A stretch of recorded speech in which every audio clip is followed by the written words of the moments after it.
countdown. All right, we are live. Sorry for the delay. I am Father James. This is Barely Protestant, and we're doing something a little different today. We are doing a live stream play of a new board game coming out. It's coming out in real life. This is just on Tabletop Simulator, but it's called Deliverance, and we have the game's designer here, Andrew Lowen. Hello. Say hi, Andrew. Hi. What else? We also have whatever you want to say. Anything else? Well, within reason. All right. Have to keep in mind my audience and my company. Oh yeah, totally. Yes. Let me know if what I say is a sin, and I will do my best to not say that thing again. Oh, okay. I'll let you know, definitely. We have Samson as well, Reverend Samson. Hey, everyone. You want to say any hi? Okay. Yeah. There you go. And then we have, I just met you like a few minutes ago, and I can't remember your name right now. I feel horrible. Jonathan? John. Either one's fine. All right. Jonathan, who is a Star Wars fan, I found out, which makes me like him even more already. That's right, I am. All right. Hello, so I'm going to let Andrew take over, sort of leading us into this and giving explanations and all that sort of stuff, and we'll play together. Sure. So real quick, how familiar is everybody with Tabletop Simulator? I know Jonathan and James, you're both pretty familiar. How about you, Reverend Samson? He literally just installed it like 15 minutes ago. Okay. It was a pain. Never used it before. Yeah, it's weird because you have to relearn how to use hands. So I'll give a few tips here and there for things. The biggest one is you can hold the Alt key to look at something really large, and you mouse over it and hold Alt. That will help you a lot. All right. Let me see. Do I have an Alt? I do not have an Alt key. So okay. All right. That's going to be interesting. There must be a button. Is there for that? Oh, okay. Wait. All right. I see. This might work. Option key. Okay. Maybe. Yeah. If you're on a Mac. Yeah. So awesome. Now there are a couple of other things like picking up tokens and whatnot. But what I'll be doing is I'll be serving as kind of the engine for the forces of darkness, which are going to be controlled by the game. I'll just act as the intelligent handler for them, so you guys can focus on being angels and being awesome. So let's kind of start with this. So I'm going to hit the setup game button. It's going to give us a number of map tiles out, and we're going to get to choose our character. So I mentioned this before, but currently in scripting, Christine is the one that is currently bugged. So please do not choose Christine. Other than that, it's just like a scripting issue. Her character is actually really fun. But go ahead and decide which character you want to play. Over here, you can decide between any of the angels. And if you want a suggestion, I'd be happy to provide one. Yeah, why don't you kind of lead me here, Andrew? Because I have no idea what I'm doing. All right. So as far as like your the games that you like to play in real life, are you just a hardcore gamer? Do you play RPGs? Do you play? I like Legend of Zelda. Okay.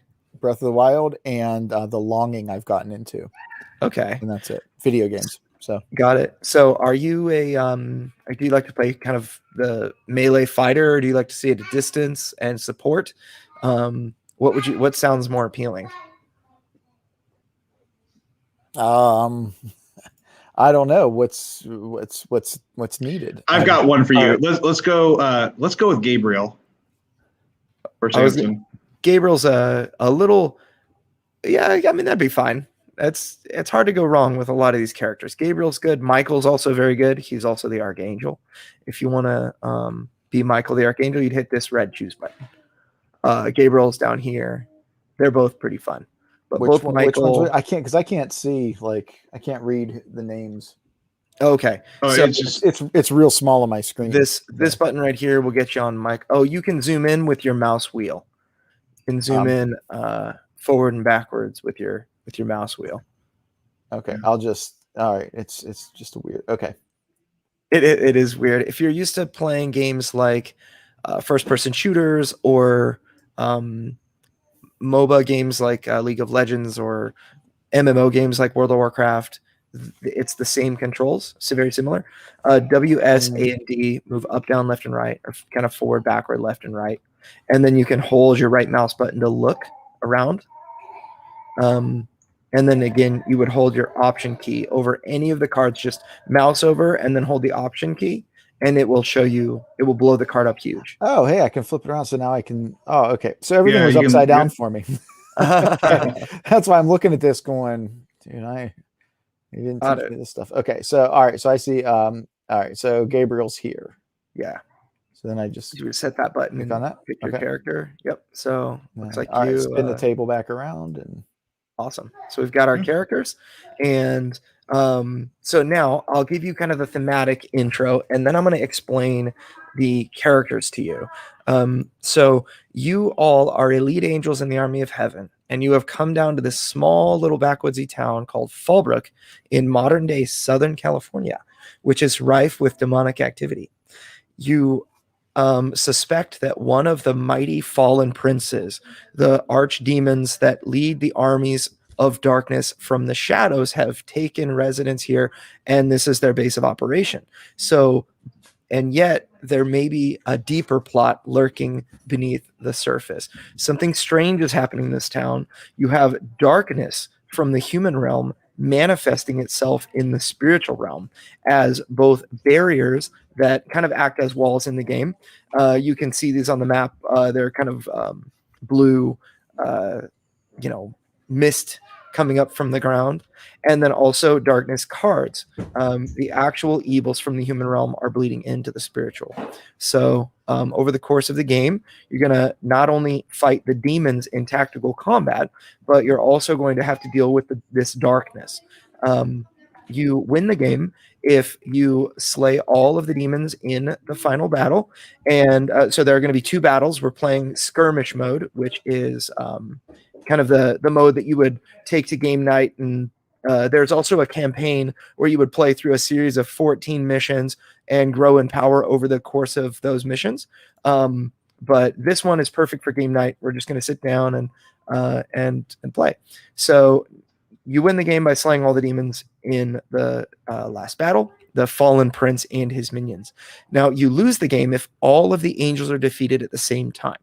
We'll go over what happens when you're defeated, if that ever does occur, but it doesn't mean that you're eliminated from the game. This is cooperative.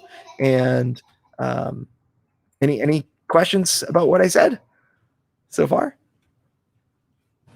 no, I think we're just good. kind of background stuff, but you'll be walking us through a lot of this stuff, right? Yeah, the show? obviously. Okay. All right. Absolutely. So now there's the tab key, by the way, is a useful thing. I'm going to be looking at Gabriel's card. I'm going to explain what it is, how a character card works. I figure it'd be helpful to stick to this card here and explain, because you're the least familiar with Deliverance. So by the way, you can use the tab key to create this little arrow here if ever you want to show people what it is that you're looking at, and that's what I'll be doing. Now, so on the left-hand side, you've got your character's stats, affectionately known as heart, sword, hammer, and Bible. These are your health, strength, discipline, and wisdom. The amount of health that you have, Gabriel has 14, shows you the amount of damage that you can sustain before you're defeated. So Gabriel can take 14 damage before he's defeated. The other stats, your strength, discipline, wisdom, these colored stats here, are reflected in your various skills. They simply correspond to a number. So Gabriel would deal 3 damage with his shield viscous skill. So it says deal hammer damage. It's not hammer time. You're going to deal 3 damage. I mean, I'm sorry I interrupt you here. This is stupid. Sure. This is a Steam question. Is there, or with this, is there a way that I can just like zoom in on the card? You hold the option key when you mouse over the card. I think it's an option key. Oh, hey, look at that. It just okay. Thank you. Sorry. No problem. Continue on. That makes it a lot easier to read. Yeah, so if you zoom out and move around, and then the card's in the corner of the screen, you can mouse over it and hold Alt, and Okay. it'll show big. All right, awesome. So no problem. Now, so these stats, does it make sense? These stats translate to numbers in your various skills. So as you increase those stats, your various skills are going to start to deal more damage. So right now, Gabriel has this stab skill that only deals 1 damage because his wisdom value is 1, and that's what is used to damage, or what is used in stab. If you get more wisdom throughout the course of the game, which will happen, you will deal more damage with that skill. So that makes sense? Mhm. Okay. Now, Gabriel's unique in his movement, but every character has some sort of movement ability, a basic attack, some sort of heal, a more advanced attack, and the prey action, which every character has the very same prey action. So let's talk about the movement. So flight for Gabriel. You move up to a certain number of spaces, and that's how Gabriel works. So every character has their own unique move action, but Gabriel's is modified by his discipline. So the more discipline he has, the farther he can move with each flight action. The way that you calculate movement and range is very simple. It's just going to be the number of spaces away from your character. So you can move up to, at the moment, you can move up to 3 spaces. So you would just count up to 3 spaces away from your character. As long as you're within that, as you count within that range, it's a valid place to move if you wanted to use that action. Does that make sense?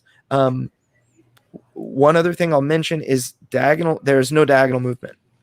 So you're going to move up, down, left, right when you move. Okay. So if you're familiar with certain video games called Final Fantasy Tactics, there's also Fire Emblem, Ogre Battle, I believe, is another one that kind of has a similar system. It's a grid-based system just like that. Okay.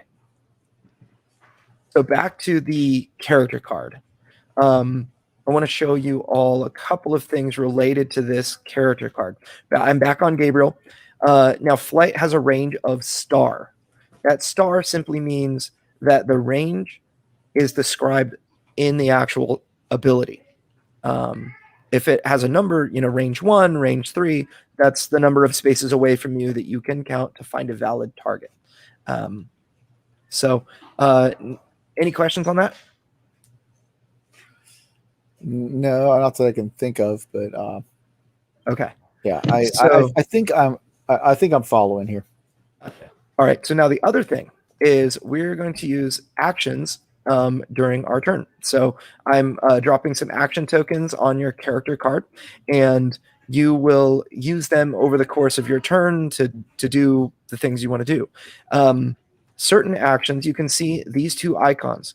One is an hourglass with wings, and the other is an hourglass without wings.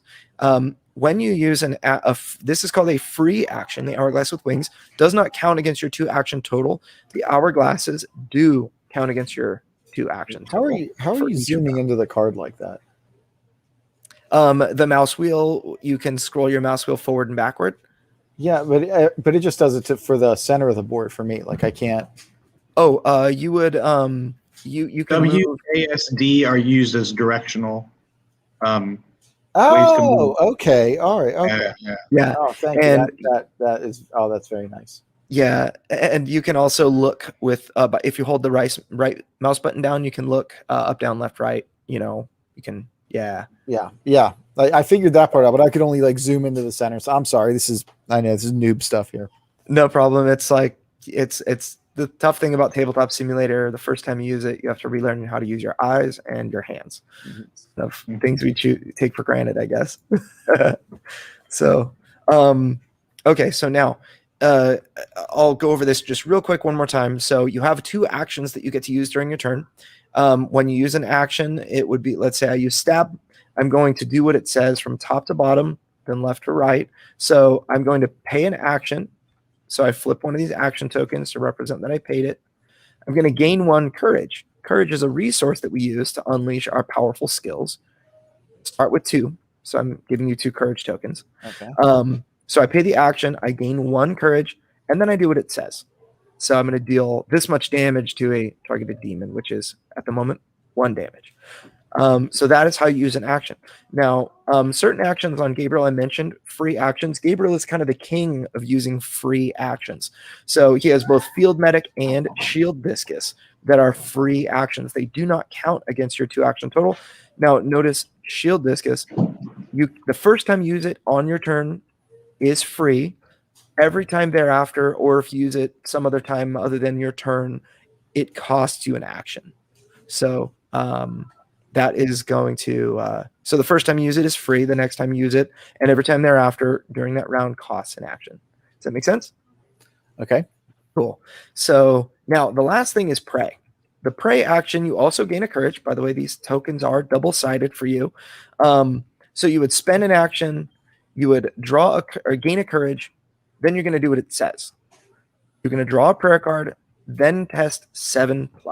So drawing a prayer card, there's a deck of cards right here. It's the prayer deck. So let's say we draw a card real quick, and then we're going to test 7+. I'm going to take 2 dice and roll them hand style and add the numbers up and just see what it is that I get. And that was a terrible roll. But if you meet or exceed the test value, you get to do something cool. If you fail, then you don't get to do the cool thing. So in this case, with the pray action, I can cast down a darkness card, remove a negative status effect called an affliction, or potentially revive a defeated angel. So these darkness cards on the board are what I might want to target. So that's how to use your character card. One convenient thing about drawing cards, it can be kind of annoying to travel over with your keys to the prayer deck, grab a card, and then drag it all the way back. What I would recommend, if you ever need to draw a card, you mouse over one of the decks, whichever deck you need to draw from, and you press 1, and that's going to draw 1 card to your hand. It's going to be very quick and easy. Or 2, draw 2 cards to your hand. Also, because I didn't realize that he wasn't familiar with Tabletop until like a few minutes before, do you want to, Andrew, just maybe kind of assist him with any sort of things he needs to flip or do or anything like that? Yeah, definitely. Or do you think you'd be able to? Okay. Sure, I will help with that. No problem. All right. So now, does that all make sense? It's consistent. Cool. So I don't know how much it makes sense to me right now, but it's consistent. awesome. Once the game plays, it gets become. Yeah, it'll take a round, and then you'll get it. Okay. And then thematically everything is like super appropriate. If you feel like you should run up and smack a demon in the face. Did you do all these drawings? I did not. I have an artist. I have a couple of artists actually. One did all the map tiles, and one did all of the angel art and other things like that. That's really nice. Thank you. Yeah, I felt like with a Christian game, it's already an uphill battle because most of the time Christian games are just not very good, and I wanted the art to just immediately make a statement that this game is a quality game. Actually, Yeah, it's better than the Duck Duck Reprobate I used to play in. Yeah. That's what Calvinists play. Yeah. That's it. Save, damn. Yep. So awesome. So now let's get started with a round of battle. So first thing that we're going to do, I'm going to follow on one of these round order cards. So I'll look at this one next to Gabriel here. To actually play a round of Deliverance, you're going to go through 3 phases. The darkness phase, the action phase, and the level up phase. Most of the time it's going to be spent in the action phase. And that's kind of how the game will work. But first, actually, I realized we need to actually set up a battle. So before I get into that, let's actually stage the game. So I'm going to draw one of these battle cards per angel. It's how one of the ways the game scales. And this is what we get. So for sake of variety, I'm just going to pull the unclean spirit, but that would totally work. If I were to draw 2 unclean spirits, I would just simply stage them and we'd have more of those to fight. But for now, let's deal with a variety of minions so everybody can see. So the way that I would do this is I would pull 1 battle card and assign it to a map tile. And so the first battle card is staged on the first map tile. Second battle card, second map tile, so on. Mhm. There's this little legend here that tells you what spaces, and what units go where. So on this first card, if we're applying to the first tile, we would have the saint on this little icon, and then these two would have an unclean spirit. So let's see, John, would you mind staging? I'll grab the demons, and would you put the saints out and whatnot? Let's see.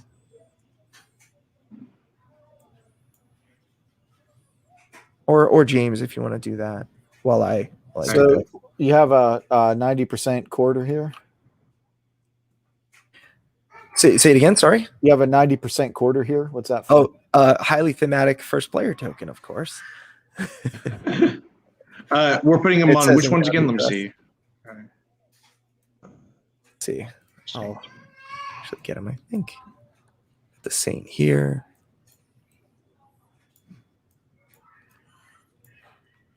So and then this final saint's gonna go there. There, right? So Now just one more. You've created like a physical version of this, right? Yes. Yeah. So this is Does it actually come with a quarter? no. There's actually an extremely cool double-sided heaven. It's a heavenly coin. It's almost like a heavenly currency. It's got a kind of in a way, a Celtic. Yeah, I guess that's what it is, a Celtic Trinitarian symbol. And around it, it's got like a heavenly script. It looks really cool. It's going to be like 48 millimeters wide, which is almost 2 inches wide.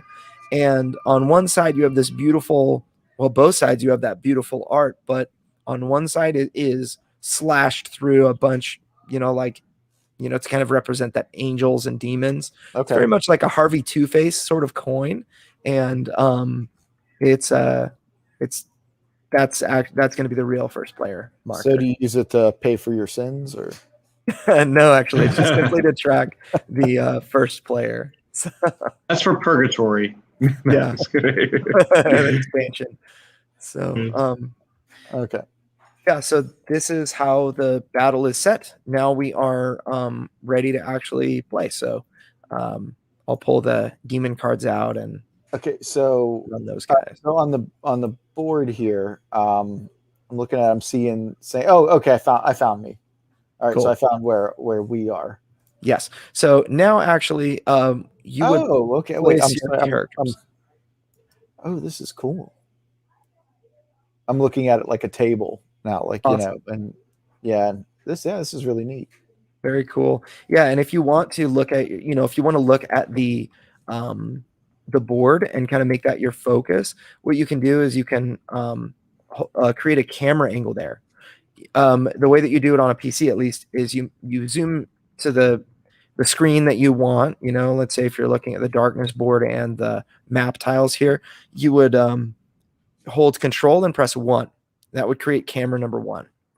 And then maybe you want to go to your character and look close at that. You would, hold go to your character, find it, nice on the screen, and hold Control and press 2, and that's your camera number 2. And you can do that for as many camera angles as you want. But And then you just hit like 1, 2, 3 just to get the different. Shift 1, Shift 2. But Okay. yeah, exactly. So that's kind of a fast way to. All right, yeah, to I navigate. might set that up right now so I can. I didn't know that trick. Oh, wow. Interesting. Yeah. So now we're ready to play. So the first thing that we're going to do in the darkness phase, we're going to place 1 darkness card on the board per angel, and the rest isn't going to matter. So we're going to move directly into the action phase. So for sake of things, I'm going to let Jonathan Archer go first, and he's going to kind of lead us off since he's familiar with how to play. Okay, I played before. I'm looking a little bit at my angel. I don't know him too well yet. And you ever played Final Fantasy VII, like the old Final Fantasy VII? a little bit. So, well, I guess Cloud the Omnislash is what Uriel's Crucible is like. So get lots of courage and use that a lot. Okay, so to start off, I'm assuming we're going to focus on one set of them first. So sorry, one second.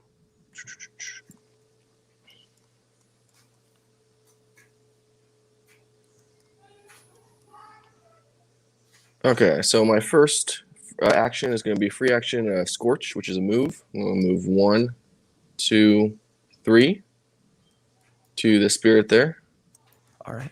the unclean spirit, and he gets hurt for 1. The damage. What's their health? They have 9 health. 9. Okay. Yeah. So their character cards are right here. Their health values are in the top right corner. Same thing with their experience values.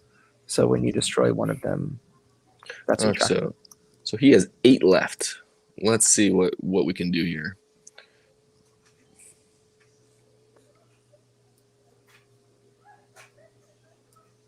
I'm gonna start off with a pray because that's always good to do, right? Always.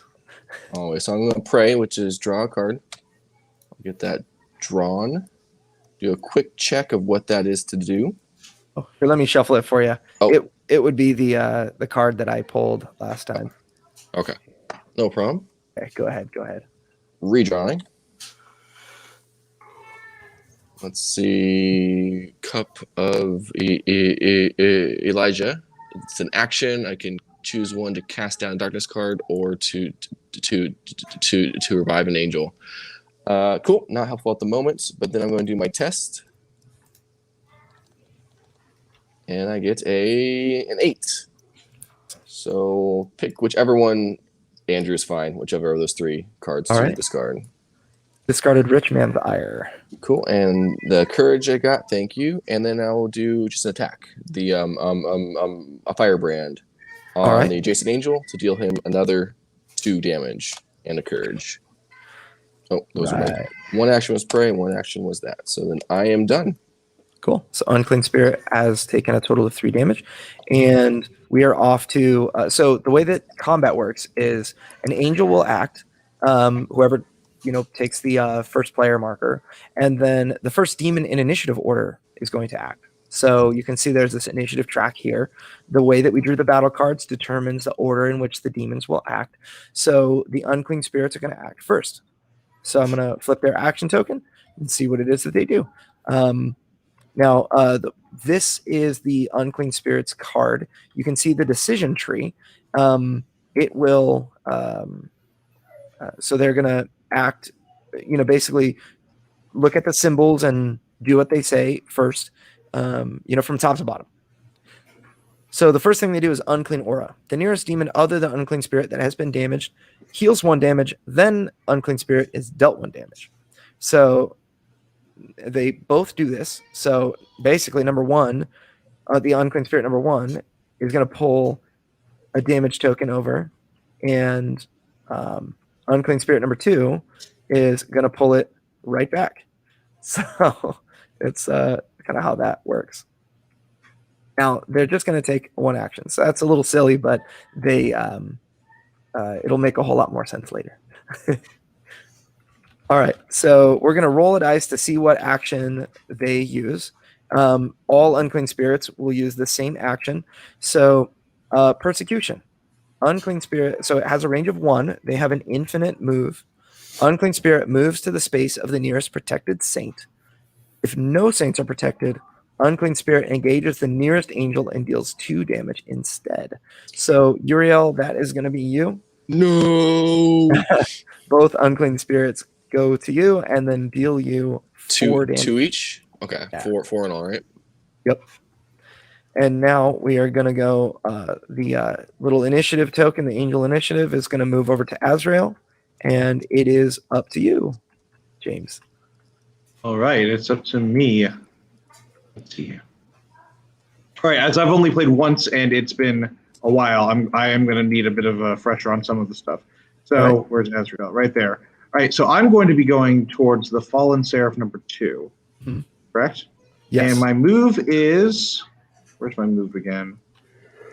You have How much a can I move? spectral walk, so you can move up to 2 spaces. But if you get to 3. move through something, you can move up to 3. Oh. Okay. So I will. Let me put it that way. All right. Now- 1. Okay, Yes. 2. awesome. All right. Yeah. Do I need to land on the saint to flip it, or? No, you can be adjacent, so that would protect Okay. that saint. On or adjacent All will right. protect the saint. So we're gonna. All right. So Azrael is adjacent to that saint, and All right. we flip it to the protected side, which is going to be good for us later, and we gain an experience for that All every right. time you flip a saint. Okay, so that was a free action, and you have 2 actions left. All right. And I can't go through that because of the red, right? Or the blue, I mean, right? Correct. If you wanted to, That's you could move around one more time, go here, and Mhm. then you'd be next to the guy. Um, See. Maybe I'll do Scorch, or let me see.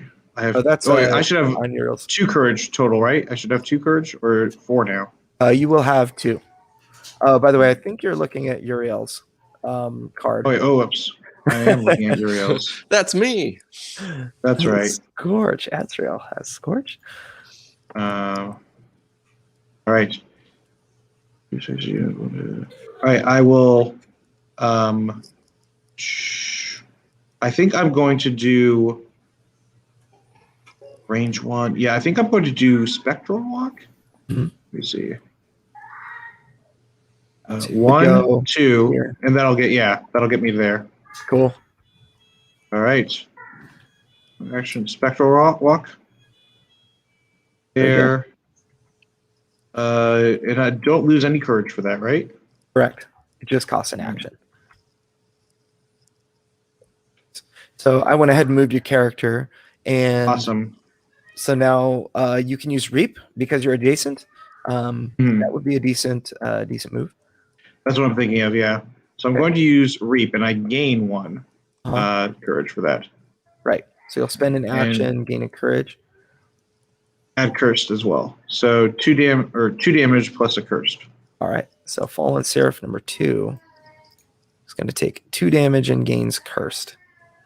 Cursed, for everybody watching, is a negative status effect that makes that means anytime a demon or an angel that bears that affliction fails a test, they take 1 damage.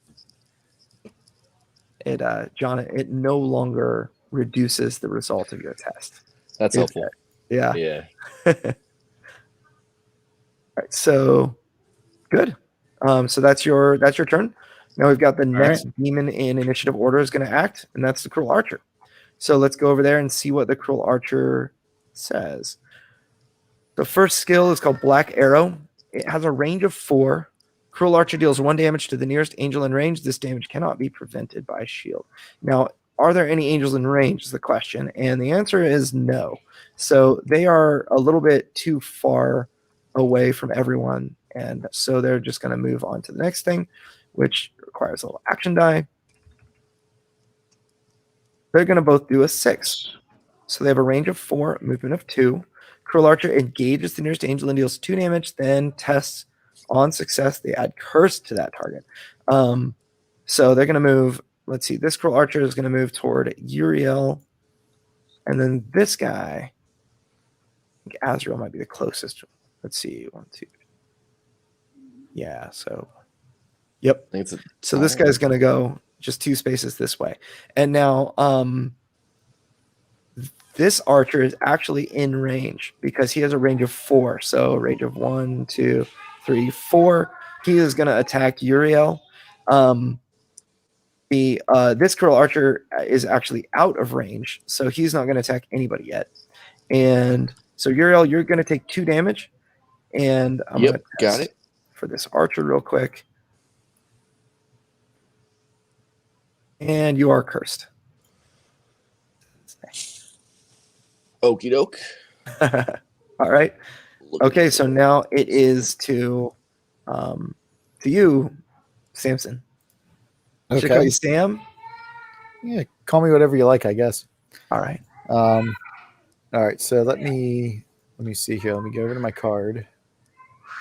Okay, so I have let me see here. So for movement, flight range, infinite, like what is It's this little star means the movement is described in the actual skill itself. So it says move up to this many spaces, move up to at the moment 3 spaces. so I have 3. Okay, so I have 3 movement. Mhm. All right, okay. So let me see. Can I move past these clouds here? Yes, you can. Okay. You can also, if you wanted to, you can move into Uriel's space. He would be kind of moved out of the way. He's Okay. taken a lot of damage, so you might want to. Yeah. Now, okay, so like I'm looking at going straight here. There's blue right there. So can I go through that, or do I have to go around? So you can only so there's this red line which would denote that you can't move through. Okay. I didn't know if the If that blue was part of it too, yeah. Yeah. Okay. So and I can't move diagonal, you said, right? Correct. So diagonal would be in essence of range of 2. Okay. So All right. So do I have to move 3, or I can move up to 3? you can move up to 3. Oh, okay, up to 3. Yeah. So if you wanted to move 2 spaces here, then that's all right. Well, an option. you seem to be pushing that. You mentioned it a couple times, so I'll do that then. All right. No problem. Now, can I heal him? Yes. Okay. Yes. So that would let be me- your field medic Yeah, skill. let me go back to my little card here. Okay. Heals aim damage. You heal 1 damage and draw a player card. Yes. So Okay. yeah, so you get to choose one. Either you can heal him for 2, Okay. or you can heal yourself for 1, and you would get to draw a prayer card. Or okay, I see. Okay. All right. Well then, how do I indicate that I've healed him? Or I You want just to heal him? declare it, basically. There's no dice rolling or anything. Healing. You are healed. For 2, you Yeah, said? that's a charismatic Charismatic. alchemist. I was going Yeah. to say, are you from the charismatic sector? All right, so that costs you 2 courage. So you burned your 2 courage. However, it was a free action. You still have 2 actions remaining. Okay. All right. So let me see. So I have 2 actions remaining. So I could You can. stab. Yes, I think Right. that's a good. The two guys, like, or the 2 demon things. So you would stab 1 at a time. Unclean spirit number 2 has taken some damage. That would be a good target if you want to pile on with Uriel, the unclean spirit. Okay. Yeah, because he takes away 1, right? Mhm. Like as I do. So if I stab him twice, he can only take away 1. Right. Correct. Okay. Well then, yeah. Let's do that. Okay. So then I take away. Let me go back to my card, and I take away the little. I flip those or something, or Press Yes. F when you're hovering over it, what's that? like that. You just Wait, press yeah. F when you're hovering over it. Oh, press F. Oh, okay. All right. Okay. Nice. Oh, F for flip. Well, that makes sense. All right. Okay. And Cool. you did it twice, so you gained 2 courage. And now what you can do, if you want to, you still have these 2 courage. So your turn only ends when you declare it's over. In the charismatic way, because that's what we're doing, I guess. That's it. So you do have shield discus, which is a powerful damaging skill. You can also maybe heal Uriel more if you wanted, or you can just pass and kind of save that for future turns. Okay. Well, let's see. Captain America, shield discus is Yeah, basically shield. that. Okay, so shield discus is range of 3. So that's like whatever's around me in 3 moves. Yeah, but not diagonally. Yeah, as long as you can count 3 spaces and find a target, and that target's in range. Okay. All right. So and at I the can- moment, I it'd be can these do 2 that. unclean spirits. And so I can do that once, right? Yes. Okay. Well then, yeah, let's do that. All right. Do I have to pick one of shoot. them to do it to? Yes. Okay, the one that I stabbed twice. Can we Okay. do it to that? Yeah. That sounds good. So he's going to take at least 3 damage, but you have this 7+. If you want to roll, so what you do is you can hold your left mouse button, you drag a box, and grab both of these. So let that dice go and select a space on the board. Yeah, and now you can either roll them, like kind of roll them across the table. Sick. Nice. All right, 7. So you actually success. So you passed. So it says on success, deal 1 additional damage to that target. So you're going to deal 4 to that guy, which is lethal. So that unclean spirit is destroyed by your shield discus. So we're going to remove him from the board. We're going to give us 2 more experience. And that looks like, and then it costs you 2 courage. So that looks like that's all we can do. So, so that'll end your turn, and we go to this Fallen Seraph. See what it is. Yes. All right. So first thing we're going to do is they have Juggernaut, a range 1, move of 5. So they test 7+. And let's see. Yes, sadly they succeeded. On success, each Fallen Seraph engages the nearest angel and deals 1 damage. So Azrael is going to be the nearest angel for both of them. And so Azrael, you take 2. And now we actually get to see what they do for their action. So I'm going to roll here. Ooh, we got a 4.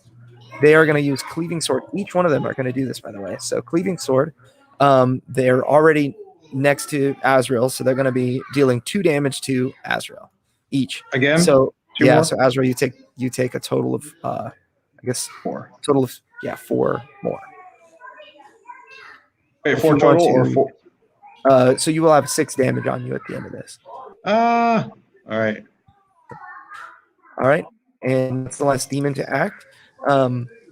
So all the angels and demons have acted. We're going to get into, so we would level up if we had enough experience. We would spend 1 plus 1 additional experience for angel to gain a talent or treasure card. Now that's 1 plus 1 per angel is a total of 4. In a 3-player game, you need 4 experience to level. We've earned 3 so far.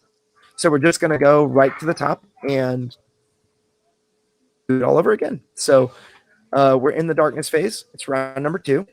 We're going to place. Do I flip my little tokens back over? We will. As soon as you hit the action phase, you'll flip them over. But I mean, you can flip them right now if you want it. So first thing we do, we're in the darkness phase here. I'm on this little round order sheet. We're gonna place 1 darkness card per angel.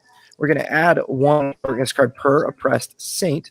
We've got 1 saint that's protected, 2 that are oppressed, so that adds 2 more cards. The darkness board is full, so we're actually gonna pick 2 cards to flip over. And looks like we got 1 of these. So any cards with this icon activate, and we've got 1 of them. So I grab 2 dice and then test set. It's not working. I'm gonna do a better job rolling. All right. Okay, so we did not test 7+. We tested 6. So thankfully, this is not going to do anything. Now, this is going to stick around. It's got this ongoing effect icon. It's going to stick around. We also flipped another card. It's called Hypervigilance. It's a darkness card that gives us -2 to discipline while this card's in play. So Gabriel, your shield discus is weak sauce right now. Now we're in the action phase. So first thing we do, just like you suggested, Samson, we're gonna flip all the action tokens back to their ready side. Okay. So every character will flip their action tokens, and we're gonna choose the first player to act again. So so whoever wants to take that first player, if you think you've got let's say a good set of moves, then I would do it. I think I'll do it. I think I'll go first. All right. Go ahead and grab the token. I got it right here. Yeah. Oh, good. All right. Go for it. I know you want to unleash those swarms. Focus. I might want to do Locust Swarm. Oh, wait. Oh, I'm -2.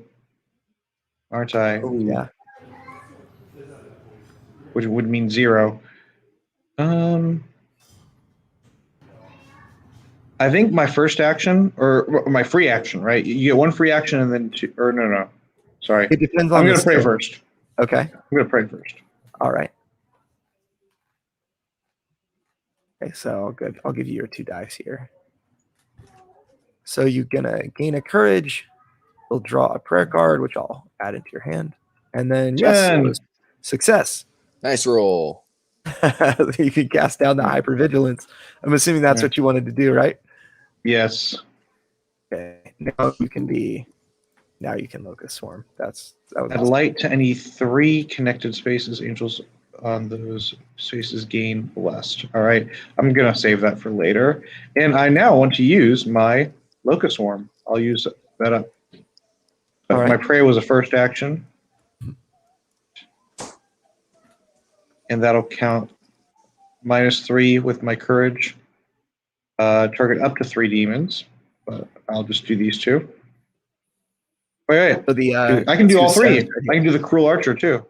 That's actually Wait. you're down here. Oh no. Oops. No, never mind. I got mixed up. Mine's All right, these 2. Yep. okay. All right. So Seraph 1 and 2 are going to take 2 damage and get withered each. Awesome. So Wither is a status effect, an affliction that is going to deal 1 damage to each of these guys at the end of their turn. So one is quite sick, cursed and withered. Awesome. So now we go to the first demon. Oh, if you wanted to, by the way, you could move. You don't have to, you could. Oh, that's true. So how does movement again happen? I get a free move of... So movement is your spectral walk. The reason that I said you could use that is because the first time you use it on your turn is a free action. You can always use free actions, even if you spent your 2 actions. You still use that freebie. That's right. That's right. Okay. Okay, I'm going to do spectral walk then. And you can, it's always a free action, but you can only use it 1 time. Correct. Per turn. All right, I'm going to do spectral walk. I'm going to try to lead them away so I can get over here. Okay. I'm going to go 1, 2. All right. I gotta avoid that. So just a comment for a team plan. If you end up on the Saints, it helps us in making sure he cannot flip back over. Yeah, so that would be, if you wanted to move this way, that would be an option to there. Say again? Oh yeah, you could. Sorry. You could go 3 as well. So, because I'd be going over him. Yeah, Jonathan was just saying. So this will largely help. Keep that saint protected, kind of leading the demons away from it. But those unclean spirits, we'll see what they do. Let's see. So because they might go towards the saint. You're saying? Yeah, it's possible if they roll. There's a chance. All right. So, all right. So now I'm going to see what the unclean spirit does. So the first thing, the nearest demon other than unclean spirit that's been damaged. Let's see who that is. It's one of these seraphs. That's going to be, say, seraph number 2. Is going to heal 1. Unclean spirit's going to take that damage. Unclean aura. Now let's see what action they take. 6. Session. The demon with most damage tokens heals up to 5 damage. Then unclean spirit is dealt damage equal to the amount healed. If an unclean spirit would be targeted, this demon uses purge instead. So that fallen seraph that had that damage on him is now a lot healthier. Unclean spirit absorbed it. And that's that demon's turn. Yeah. So now we've got, so Azrael went. Now we always go clockwise from that first player token. Okay. So Samson, you are next. Okay. I can look at the board here. So. Oh, do I keep my first player token here then? It would just move. Basically, we just move clockwise. If you want to play according to the letter of the rule book, you basically give that to the next angel to act. Okay, so it's the active player token. Okay. Awesome. So I can move 3, correct? Yes. Okay. Can I land on that saint? Yes, you can land on. If you were adjacent, it will act. It'll protect the saint. Okay. So if you wanted to get close enough so that you could still damage the unclean spirit, you could do that. Okay, yeah, because all right. So I don't have to be on it to protect it. Correct. It's just it's on or adjacent, so you can be Okay. Here or here. Would All right, do I'm gonna move to there. So that's protects that scene. Okay. Gain 1 experience for that. Okay. Ding. And then Ding. this unclean spirit here. You look at my card. Let's see. I can stab it a couple times. I can. Okay. Remind me? What does the prey do? Prey is your way of dealing with these darkness cards here.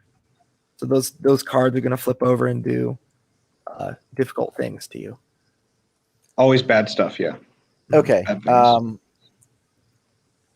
All right, and that's an infinite one. So Yes. every move I can always do that. Right. Yeah. If you ever need to do it, it's a freebie. Allows you to draw a prayer card, and you can. All get right. rid Well, of let's these. do that. Let's give that a try. So how do I draw a prayer card here? I'll go ahead and give you one. So you're going to gain a courage. You draw a prayer card, and then you get to test. So grab dice and roll them. Gain 1 and shield 1, then deal 3 damage to a demon. Okay. And so all right. So I gotta grab the dice. Yeah. All right, and then All right. Nice. 7. All right. So you get to cast down a darkness card. You can cast this one down, which is face up, or any of the ones that are face down. The bitterness could be bad, but okay. Let me see. I'm it's sorry. I'm under still there. getting used to moving around the board here. Okay, That's so all I can pick any of these 3 darkness cards you said? yes, All four. or All four is or the face up. Yeah. So all 4. So either the devil you know or the devil you don't. Okay, and so what's the point of this? So These you're gonna remove these one. do bad things to us, yeah. Oh, sorry, go ahead. Yeah. No problem. Yeah, they all do bad things, but the question is, are you okay with this effect, or do you want to get rid of one of these unknown that could be very devastating, or maybe not so bad? All right, well let's do the second one here. All right. So, all right. Okay, yeah, that would have been pretty terrible for everybody. That would have been pretty bad, yeah. Yeah, we Okay. have no boons. Boons are positive status effects, but so it says each angel must remove a boon, but if you're unable to do that, then you're cursed and rooted, which is not good. We don't want to be cursed and rooted. Good All right, job. So that was your so- first action, and you still have 1 more action remaining. You Okay. gained a courage for that as well, by the way. Oh, okay. All right, fantastic. You can always so- stab discus, or you could maybe, if you wanted to, you could pray again, or Well, you could let's, pray shield discus as well if you wanted. Okay. So shield discus, that, let's see, 1 additional damage to that target. So if I do the shield discus on that demon there, the unclean spirit, that's the one that has the healing power, right? It heals itself. Correct. Okay, Mhm. so if I do the shield discus, that's an attack +1, so it's like a 2 hit. Yeah. So at the moment, it's going to deal 3 damage, but it Okay. could potentially deal 4 if you roll the dice and tested 7+ and it got 7 or above. Okay, all right. Well, let's do that then. Okay. Let's So do the now shield. one problem is you're a little short on courage. You need to spend 2 courage to do it. You Oh, have 1. okay. Well, can I borrow some courage? Well, you can gain it. You Sure, can gain take it through mine. stab. Come on, Or, capitalism, man, capitalism. I know. It's I'll something pay it that back buys with your interest. courage. Okay, all right. So you can use and- either another prey action or stab. I think stab is good. Yeah, let's Going to deal stab some more it. damage. Yeah. Okay. It's always, whenever in doubt, and an unclean spirit is threatening you, the Bible says stab it. And That's Yeah, why I you mean, always it's- carry a knife. You know, That's in right. case you come across cheesecake or there's someone who needs stabbed. Like Ehud. Okay. So you stabbed him, and so that was your second action, and you got your 2 courage. So if you wanted to, you could, shield discus. If I don't need an action for that. yeah, the for the first shield time you discus? use it is free on your turn. Oh, each turn. Yes. Yeah. So each. Okay. Because all right, yeah. Well, let's do that then. All right. So go ahead and roll the die. See if you roll well, you're actually going to drop that unclean spirit.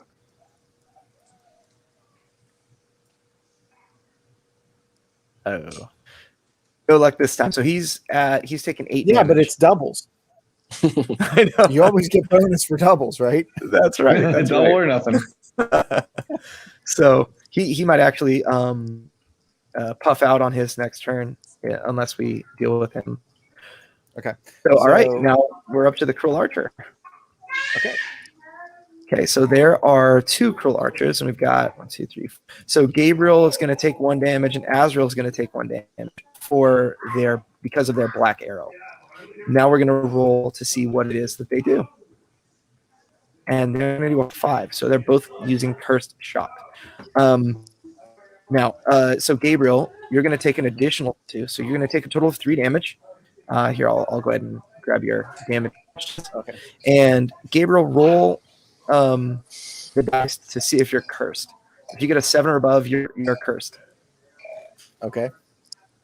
And same I get a thing 7. for you, James. You're I gonna roll. do the same. Wait, I roll both of them. Yeah. Take 2 and then roll, and we're gonna see if you're cursed or not. So James, go ahead and roll, and I'll stack your damage tokens for you. So there's my Oh no, roll. I have 6. Oh, you're adding. Okay. Yeah. So he spiked you for he hit you for 1, and then just now another 2. So could have. All right. I'm not sure if you dealt. I should have 9 total. Yep. Okay. And I am cursed. All right. Cursed. Yay. Let's see. And Gabriel's safe. That's good. All right. So Cruel Archers turns over. They use their cursed shot. They didn't have to move at all because they were already in range. So they're just going to be cruel from a distance. And it's up to Uriel. Uriel's up. Woohoo! Okay, let's see what's going to happen. So the unclean spirit 1 is 1 health away, I believe. Mhm. Is that correct? So the aura, he will die on his next turn. So first, I'm going to do my move, Scorch, for free. I'm only going to move 2 spots to there. Intentionally not doing a Scorch against him. First action, I'll do a Crucible. All right. Cost 2 courage. And let me make sure I got the text right. Move up to 2 spaces, then deal sword damage, which is for me is 3. So I'm going to go 1, 2 to there, and hit the archer for 3. Damage to him. That's Archer number 2. I was going to take 3 damage. Got it. I'm going to do that again. A Crucible again. It costs 2 still, but it's a free action now after the first time for him. I can move through him, correct? Correct. To the side of him. Okay, so I'm going to go 1, 2, hit him for another 2. Now, team, my assumption at first was just do a Scorch to kill him off, or actually, sorry, just a normal attack to get a courage for it to kill him off. Otherwise, I can do a Scorch move again to get the Saint flipped, but the Archer will still be alive with 1 health. Do folks have a preference? Archer 2? Archer 2, you're saying? The Archer, I'm next to guess. Archer 2, I could either kill off or get the Saint flip for an extra XP and 1 less to Darkness card. I would flip the Saint, honestly, I think. Flip the Saint. Okay. Father James favoring the Saints again. Imagine that. I'll yeah. then move for another action right to here, and I'll stop adjacent to the Saints to flip it. Awesome. All right, we need to have the Saints praying for us, you know. So Oh yeah. Where are your Very books at? good. Where your books at, Father James? Huh? my books. Represent here. Where are your church All father right. books? Where are your church father books, man? Oh, the Shaft collection's over there. So now we're going to roll for these fallen seraph. They are going to test to see. Let me grab one of these die here. So I'm going to roll to see what they do for Juggernaut, and they do not pass that test. One of those is cursed, so he actually takes damage for that, for failing that test. And we're going to see what it is they do for their action. Okay, they are going to go Cleaving Sword again. All right, so they're going to engage nearest angel, which both happens to be Azrael. This is going to be painful. So the Fallen Seraphs move in order. So number 1 is going to do it first. Number 2 is going to do it next. Now, whenever a demon needs to get adjacent, but would be on top of another demon, Tabletop Simulator, you can do this, which is really fun. But in real life, you can't. So he's just going to move to another adjacent space. So they're kind of Okay. starting to slowly surround Azrael. So Azrael, you take another 4 damage. Ooh. I'm So at 9 right now, so that means 13. Okay? Yep. Yes. So so now all of the demons have acted, all of the angels have acted. These fallen seraphs at the end of their turn, because they have wither, they're going to take damage. So the gift that keeps on giving from Azrael dealt some damage on their turn. Sorry, Andrew, I missed that. On their test, the pass that or no? They rolled a 6, so they failed, and this guy got dealt damage. Sweet, perfect. Just wanted to verify that. Thank you. No problem. Now, all the angels and demons have acted, but this time we have enough experience to level up. So we're going to reduce experience down by 4, which is how much you would need in a 3-player game. And everybody gets to choose one of the following. Draw 2 cards from your lowest level talent and pick one, or draw 2 heavenly treasures and pick one. The reason that you would want to draw treasures is because it'll give you more stats, like more health, which maybe Azrael, that'd be good for you. If you wanted to play it safe, you could draw treasures and maybe get more health, more stats, and then some agnostic skills that might benefit you. So just an example, because I'll choose that. So here's my 2 choices. These are examples of what you might get. One extra heart, 1 extra sword for that one. With the Warden's Cloak, it's 2 extra hearts and 1 extra Mjolnir. Is that range, right? If he be worthy. This is actually the hammer stat is your discipline. It means different things to different characters. Okay. I believe for Uriel it's his healing, and It's my Gabriel healing, extra yeah. movement. I didn't know if you had an official name for it. So discipline. Okay. I like your word, the Mjolnir. So the other one is more health, but this one is the attack stat for me, so that's what I'm going to take. Oh, so you only take one of those. You're drawing 2 and only taking 1. Correct. You discard the other. Okay. Yeah. So if you want to, because it's your first time, you could play maybe a simpler game by drawing treasures first. Now, if you were curious, you can definitely do this, which is a unique skill that so you can draw 2 and pick one. All right, I'm going to flip the talents here. Okay. So sorry. Here's what you would do. So we'll take 2 out. I do didn't one know of these. Okay, sorry about that.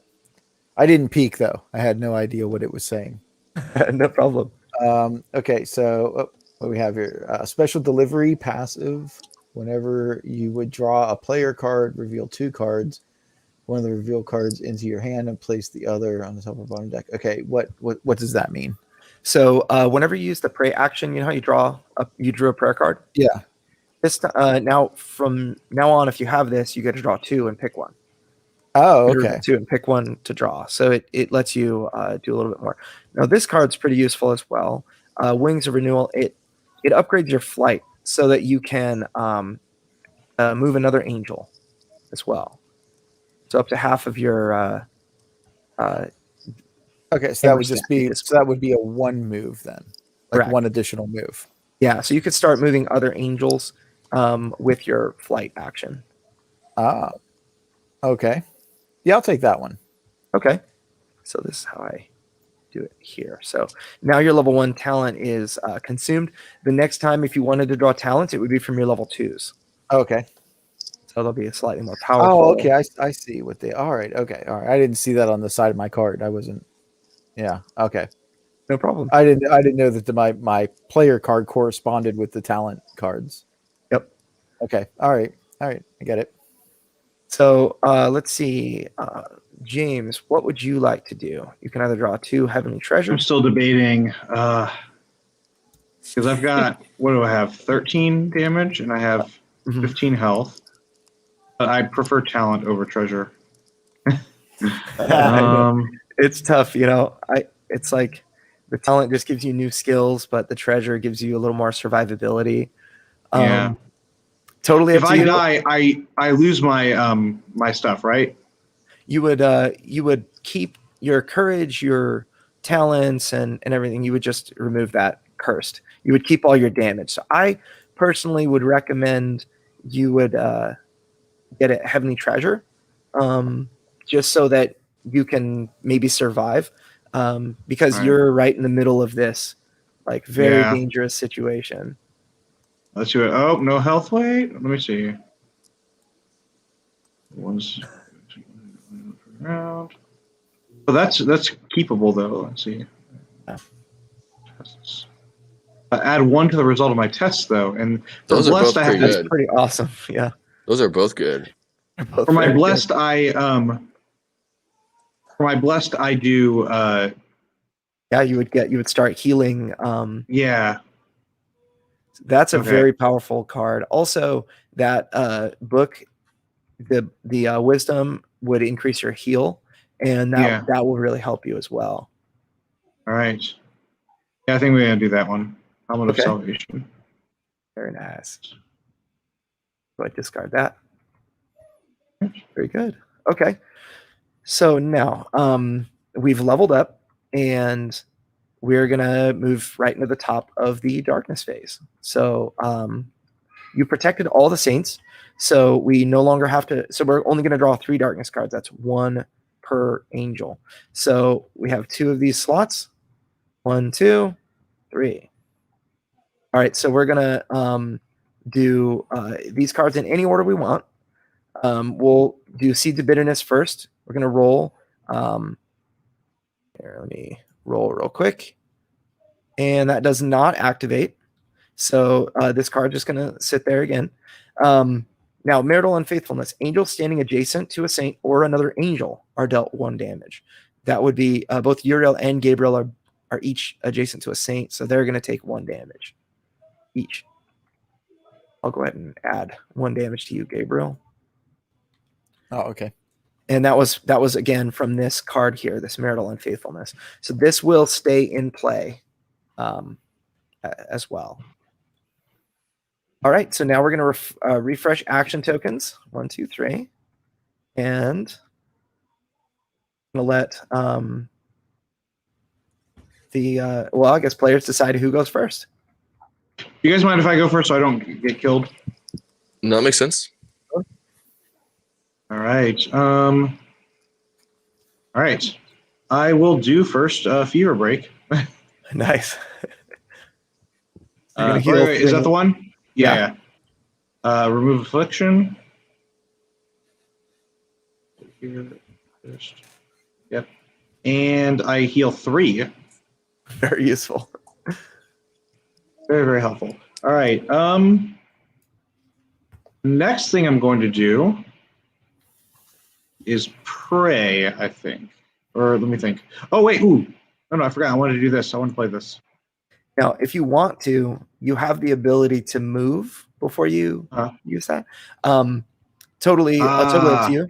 But if you moved, you could get Uriel. That's true. Do that. 1, 3. Yeah, I'll do I'll do 3, or I can move up to 1 and then 2. But I would land on him. So where would I go? I could just go to the side of him, right? Well, How would that work? so normally angels and demons can never share spaces. You can move through their spaces, but because you're spectral walk, you can add 1 to this movement if. Oh, that's you right. move That's through right. an Yeah. angel demon. Yeah. So you basically hit him like 1, Slimer. 2, 3. There you go. All right. Then I'll play the. All right. So I already did 1 action. Then I'll play my blessed path. Very I good. put it right here, correct? Yeah. Awesome. Is I'll there grab a way to some. mark it right now? All right, you got this. Good. Hilarious. The physics of Tabletop Simulator are great. Yeah. So, let's see. Where would you like the third to go? Over here? That's fine. Yep, right there. That works. All right. All right. So I gain blessed, Hmm. and you The girl gain gets blessed. too. That's nice. Yep. Nice. Right. I am blessed and cursed. Aren't we All right. all? I didn't have to roll before. Now, it actually then makes a lot of sense to pray because then I could get a healing too. I'm Awesome. definitely going to pray. All right. All right. So I'll put a card in your hand. All right, and I got it, and I have to, oh wait, where are my other ones? I have 9 now. Oh, sorry. I'll No, grab a couple for I got you. them. Okay, Oh, I sorry. have 9 total now. All right. 2 damage. Very good. And All right, now I can play. Mhm. Okay, I'm gonna play this. I think it's a good time to play it now. So you can wait just a moment until after the unclean experience turn, and it's an extra 2 if you'd like. Because he's about to die. This round, though, right? Right. So none have been destroyed this Oh. round yet. Not this fight, even this round. Gotcha. Yeah. So, but you can play it at any I thought it was time. for the future too. Oh, okay. I thought it was for the future too. Gotcha. Okay. Yeah, you can play it at any time. So even at the end of the round, if something were to, attack you, you would Yeah. play it. But yeah. Okay. So all right. So let's unclean spirit goes. Very good, John. You did not destroy that. That was next level play, in my opinion. So first thing he does is the nearest demon other than him heals 1 damage, and he is dealt 1. So he's actually gonna heal the cruel archer, and then he takes lethal.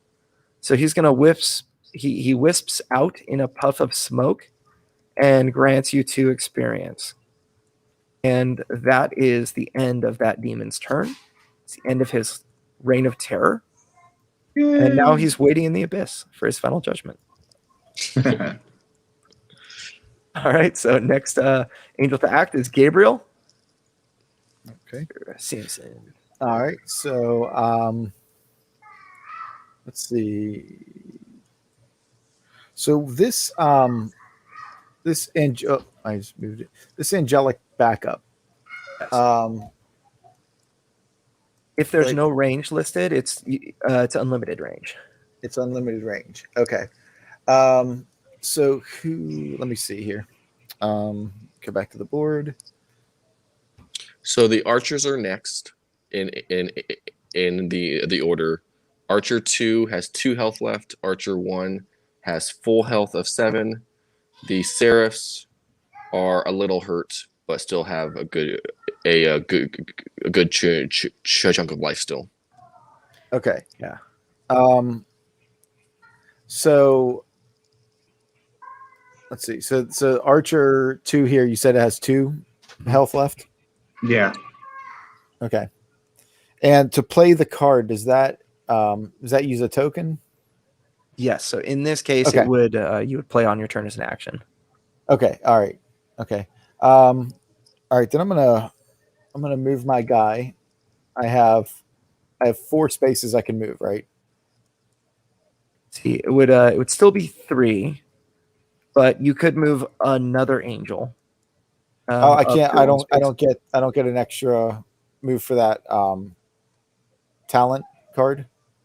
Correct. If you had if you had treasure that gave you that discipline stat, this hammer, then you would be able to move an extra space. That's how you gain. That's how you get to move more. Oh, okay. Okay. Yeah. So this Alright. this Wings of Renewal will help someone else move. Okay. You want Uriel to move or something. Yeah. Okay, so I'm trying to figure out here because I might like I'll move like I can move to here, right? Yes. Like I can go through that. Okay, so I'll move there if that's in the right spot. Okay, Mhm. oh, there we go. And then this guy has 2. Would you So- be down with moving me too? I can do that. Yeah, do you want to move away? A little bit. Run away. Um, So you could put Uriel in front, and is that all right, Uriel? Oh, that's fine. Okay. I've got a lot of boo-boos. Yeah, I know. I was trying to figure out how to get to you guys to be able to do some healing there. All right, so I can take out this archer, right? Yes. All right, so I can take him out. Either with what would you stab at him twice, or what are my other options? You could use one angelic backup. Will take him out. You can do 2 stabs. For my recommendation would be, I would consider using a prey action because right now the darkness board is pretty full. Okay. And that way you would only need 1 action to take him out with your angelic backup. Okay. Oh yeah, that makes more sense then. All right. Okay. Well then let's do a prey. Right. So I flip a token, right? Yes. All I'll right. give you a courage here. All right, and then we go to the.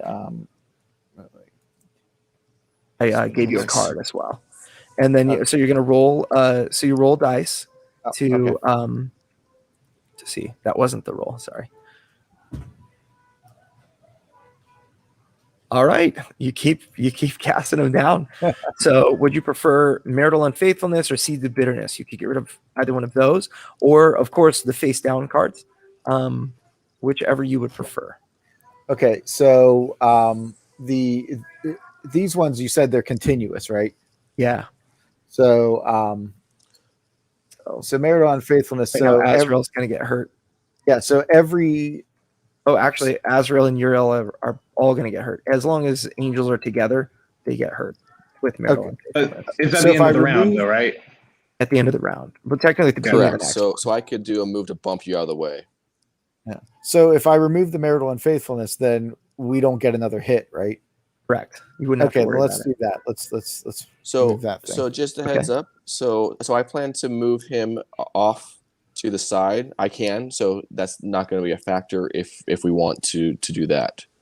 It'll still Andrew, deal damage if he's adjacent to another angel. Right. But if I move here, I can bump him off to the left, and I can move back here. So we end up like that. Yes. Or that way too, yeah, whichever way. Yeah. So I'm saying that we could have a play where that card is not a factor if we want to do a different card instead, because I still have to play this round. So I can take this off, right? Yeah, he was recommending trying another card instead. But yeah, I'm fine either way, honestly. All I right, would say that's a good card to get rid of. If you wanted to, you could get rid of this one here, Seeds of Bitterness. I would say, if it were me, I'd probably just get rid of it anyway. okay. Let's do that. Yeah, Right. I think it's better to not have to worry about that. You know, it really restricts movement. Okay. All right, and then I can use my angelic backup. Yeah. That will give you, here, I'll give you a shield. I'm going to gain you a courage. And that'll deal him 3 damage. Okay. Which is lethal. So you just, And I'll flip my Gabriel's the demon slayer right now. and I flip my little token, right? Yep. That's correct. Okay. Now, All right, and then that's it for me, right? so you did happen to draw this card. So I gave a card to you for your prey action, and it's pretty useful. I would consider playing it on Azrael or someone. It is in your hand. It's called Major Heal. Target angel heals 3 damage. It is a free action. Oh, it's a free. Oh, okay. Yeah. Well, who's the most hurt there? I got the boo-boos. Oh, well, how much do I like Yeah, you? 8. Yeah. Not much, but you know. Enough. Okay. Well, then let's throw that against Father James there. All right, 3. Yeah. Gracias, señor. De nada. Okay, now we have the cruel archers. Let's see what they do. So there's only one, but he is. Oh, let me take that guy off the board. So Uriel, you're going to take a damage from Black Arrow. Then we're going to roll to see what it is they do. Okay, 5. 1 damage. He's hitting you with Curse Shot. So he deals you 2 more, and if you're cursed already, we won't need to test. I am cursed. So Okay. total of 3 this round, right? This turn? Correct. All right. And it is, looks like Uriel's turn. Okay. Now I'm the most hurt one. Let's see.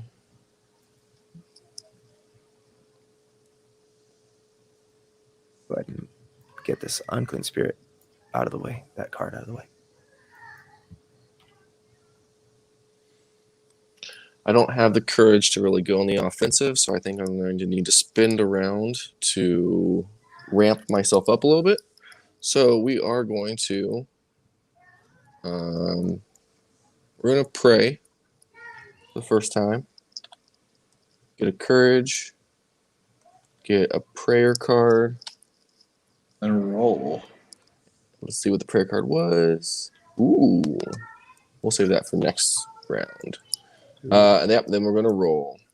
Come on. Don't be cursed. Don't be cursed. Oops. 7. 7. All Wow. right. With the coin flip. We'll get rid of the face-up one just so there's more space available. Awesome. That was my first turn. We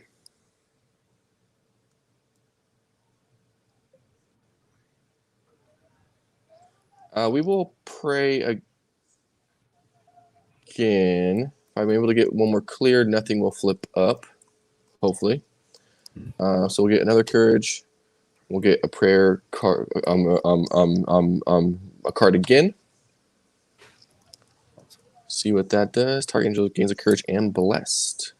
Okay, and then we will go for the roll again. Coin adds to it. Nice. Nice. Whichever one, I don't care which. All right. That coin flip does help. Got rid of Baleful Okay. Dilemma. That was my second. And then I'm going to try and do something here. I'm going to see if it works out. So the Seraphs can move 5, it looks like, for most of them. So the Juggernaut's 5 and 2 of their 3 are moved 5. So trying to get out of their range since we're not attacking.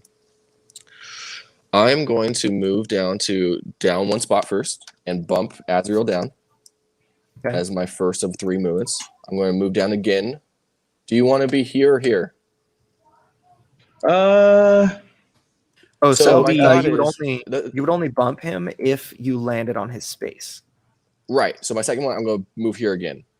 So my But thought is the Seraphs can Your move 5 first spots. scorch. Your first scorch was I'm a 3, moving and then through him. I'm not moving. Okay, I'm moving through him. Not. That's right. Gotcha. I see what Okay, you're saying. never mind then. I was trying to bump him all the way down to get out of range of the Seraphs. And that's not going to work. So, I have 8 damage and 16. Let's just go full force and we'll go 1, 2, 3 and get the most of our movement. Scorch them each for 1. All right. That's good. And then I'm going to be done.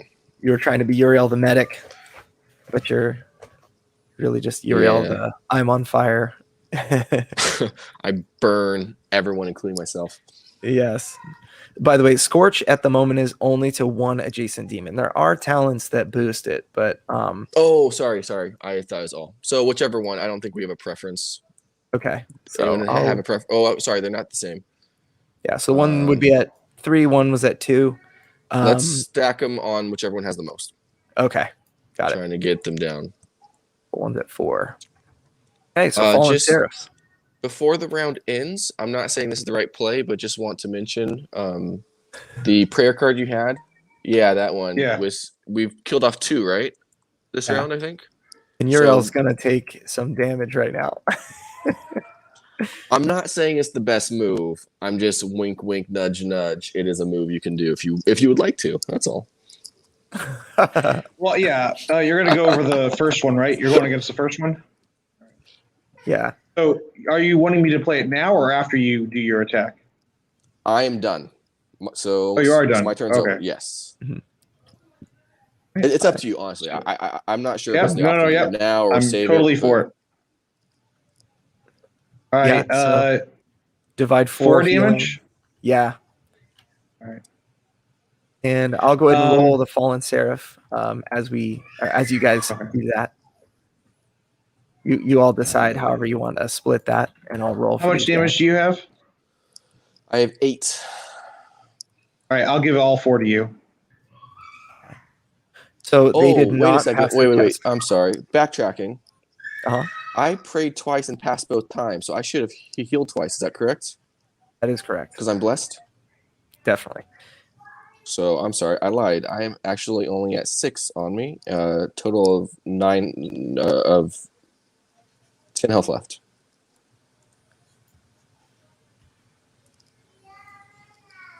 All right. How are you able to do 3 actions then? I'm confused. He had a so I prayed twice, and then I did a scorch, which is a movement for me. So the first one's free. Oh, but did you also attack them or no? You didn't attack them? Nope. Scorch So is. Oh, I is thought you damage. attacked them. Okay, no. I thought you attacked them too. Okay, on top of that. Gotcha. Okay. So they failed their test. The guy took a damage from Cursed. Oops. And then they're going to both cleaving sword. So Uriel takes 4. 4 damage. Which would So be I a was lot. messing around with some of the stuff and I lost a dice. Oh, that's okay. We have plenty of dice.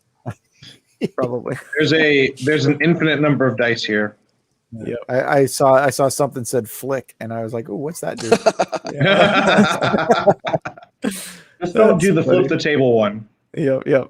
Do Actually, I not think do that one. You Why can is that try a thing? it. It's hilarious. It- What it says is kind of funny if you want to try. I'll wait till later.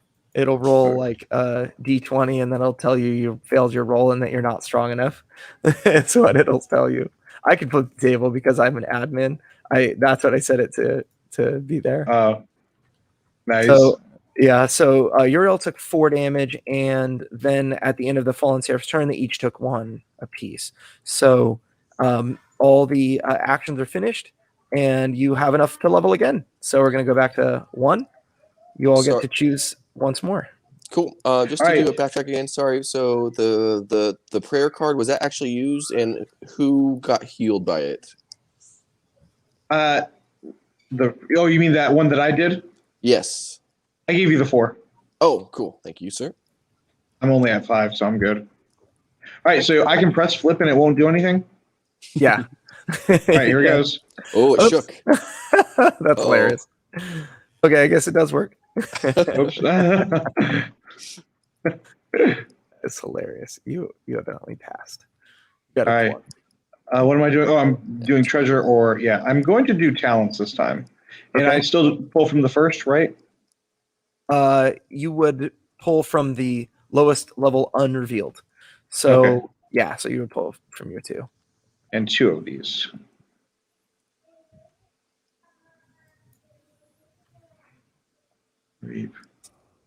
Ooh.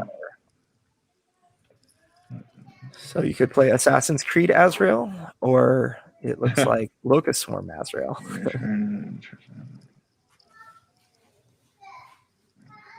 Ooh, I think I'm going to use Hidden Power. Debating.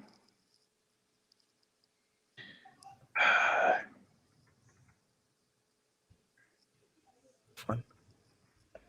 What does that one do? Reap is +1 still. That makes it a lot better.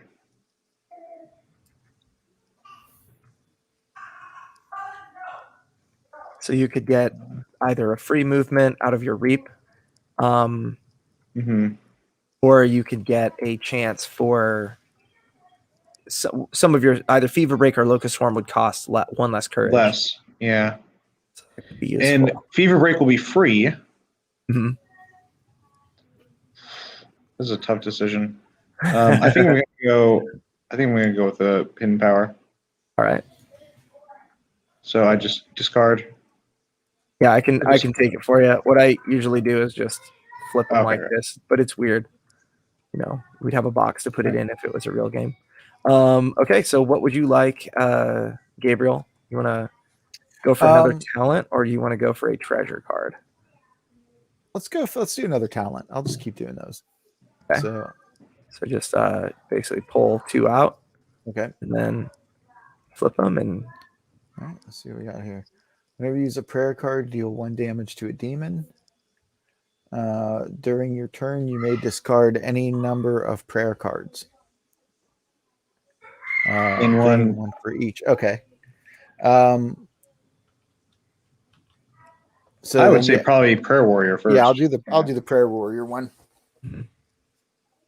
Awesome. Hang on a second. I gotta take a call. All right. So now looks like Jonathan I has got Blistering talent. Rush. Yep, it's the one that you mentioned.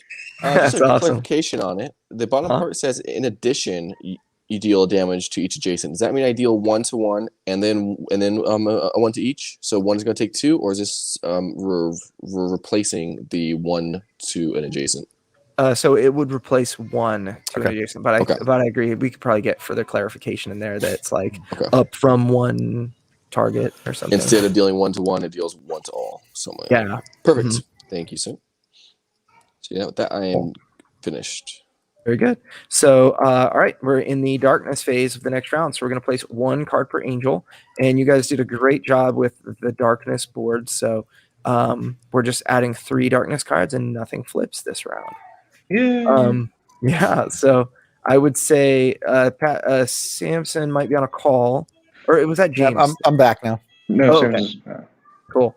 So decide who gets to go first. We're going to refresh all the action tokens, and I think Samson, maybe you should go first. Okay, and get closer. Yeah, or let me think. So maybe Uriel, so the archers, because he might be attacked. Yeah, I was gonna say because Uriel might need to go first because he's gonna get attacked. So the archers are going first. Is anyone able to kill off the archers on their turn before they activate? How much damage is left? Oh, he has no damage on him. I think he's full health. 7 it was, right? Correct. I can't kill him first turn like that. No. Yeah, I don't know. I don't think any of us have that much of a popper at the moment. So then the Seraphs are going to act second. So two of us can activate before the Seraphs. I'm fine going last or first or whichever spot. So if anyone has a preference, please feel free to go ahead and start us off. Gabriel, do you want to go? Yeah, I'll go. All right. Remember that. All right, let me get back to the board here. Okay, I'm going to move my 3 spaces to here. Nice. All right. And let me see. You can move somebody else 1 from your I don't know if anybody wants to. I can move I'd like to, sure. All right. Is that all right? Yeah, did you want to move closer or did you want to move farther away? Closer. I'm going to be going after these boys. Okay. All right. That's fine. And then let's see. Was a circus performer before he fell from grace. Yes. That's why he's an archer. Yeah. Archery from standing on his head. Greatest circus performer, all of, I don't know, Earth, Abyss. All of the Abyss. Okay, so my field medic is a range of 3, right? Yes. Okay, so I could do that too. I could heal medic James, right? Yes. Okay. Do I have? I need 2 courage for that though, and I have 2 courage. So Yeah. So yeah, let's go ahead and do that then. All right. Go for 2. All right. That was a freebie for you. Yeah, and I still have two things there. So so I could do 2 prayers, right? Yes. Okay. Now, does this card that I have, when you use a prayer card, deal 1 damage to demon? Is that just one time? Like, if I do 2 prayer cards or 2 prayers, do I get 2 of these? So it would be whenever you play a prayer card. So Okay. Mhm. I thought that was something else. So you could use 1 prayer action and then a prayer action and then see what you get. Okay, Would let's be do an that. option. Okay. Yeah, let's do that. All right. So you get courage, spend an action, and then draw your prayer card. Okay. Pretty All cool. All right. So deal 1 damage to adjacent demons, then deal additional 4 damage to adjacent demons. Divide how you want. Okay. I'll Yeah, go ahead and I'm roll not for close your enough for that, right? right. If you would get a bonus damage if you were close enough, but you could still play it, and then you would get to deal 4 damage. Oh, actually, never mind. You're right. To adjacent demons. So Yeah, that yeah. would not be a good thing to use right now. All right. Okay. So I'll roll your test for the prey. You can cast Oh it. yeah, that's right. Oops, crap! I saved the wrong cam. Darn it! I screwed my cameras up. Hang on. Hit the wrong. I'll roll the test for you. Oh, sorry, I'm not good at this. I don't know what I'm doing. I rolled a 6. No, that's not what I wanted. Why are you rolling for me, man? You're not supposed to be taking my turns here. Andrew. Just because I'm slow I am walking over. controlling forces of darkness. Oh, you sure are. All right. Chaotic. That's... My alignment is chaotic neutral. Okay. So what did that mean? Rolling a 6? That means just nothing. That was the test was unsuccessful. So you still have an action. You could use the prey action again, like you were saying. Okay, let's do it again then. All right. Grab you a prep card, and then test once more. Okay. Okay. See. There you go. Pass. So we'll cast one of these darkness down. We don't have any negative status effects on our. Oh, actually, Uriel has a negative status effect. Depends on if he wants you to remove it, but you could get rid of one of these darkness as well. Okay, so I can pick one of those, right? Mm-hmm. We'll do this one here. All right. Would reduce the result of tests by 1.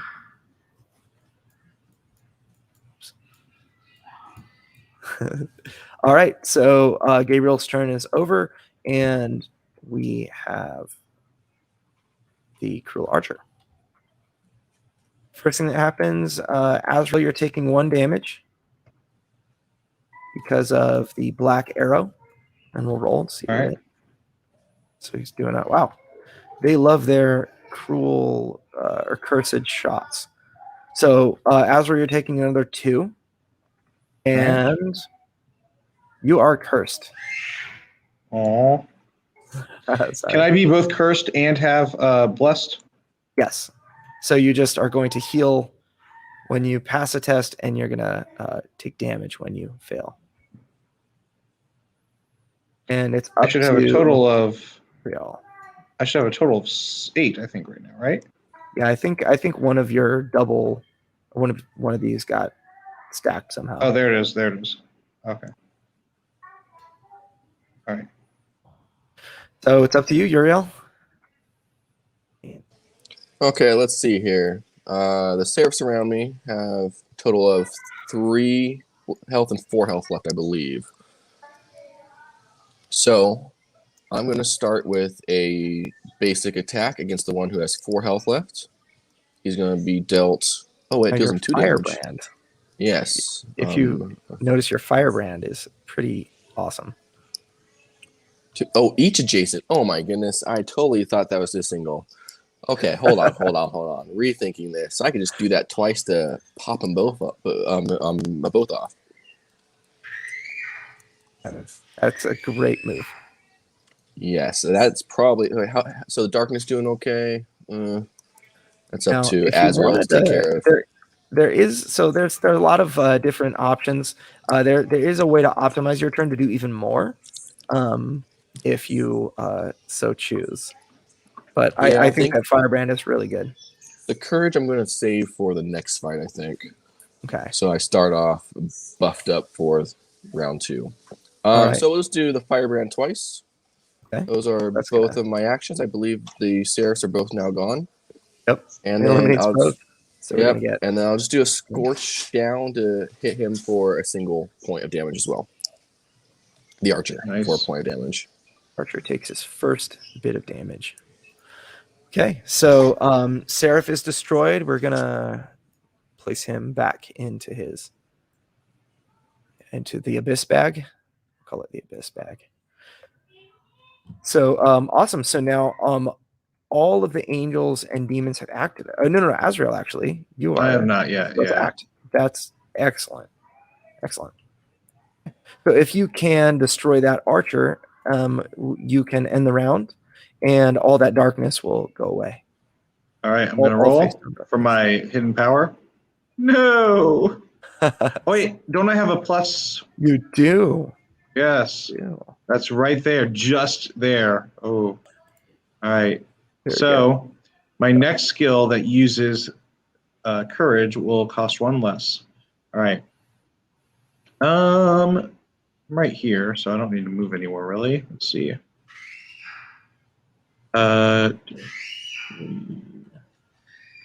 Reap. Well, I'm just gonna do reap, I think. Then. Yeah, looks like Uh, it's not quite enough firepower in there. yeah, I don't think I. Let's see. It's going to be the same amount of damage, whether I use reap or locust swarm. Mhm. And I can't use locust swarm anyway because I still would have 1. Yeah. Yeah, I'll do reap. All right. So he's going to take 2. 1. He's Okay, and I gain courage there. I'm going to then do another reap, I guess. All right. All right, we're whittling him down. He's almost done. Or wait. Okay, wait. We have only it's 3 for each. Let me undo that last one. Okay. I'm thinking maybe I should pray instead. All right. Get rid of the darkness. Yeah. Sure. So here you go. Ooh. 8. All right. And you just drew a card that was pretty useful. Yeah, I'm going to play this as well to get rid of another darkness card. Great casted down the darkness. That's right. very good. Because 1 per angel, correct? Yep. All right. Yeah. All So right, I'm going with my turn. good job. Okay, so level up phase. Everybody gets to level again. All right. I'm going to do this one now. You all can level at the same time if you like. Now that everyone's more familiar. Damage for each turn.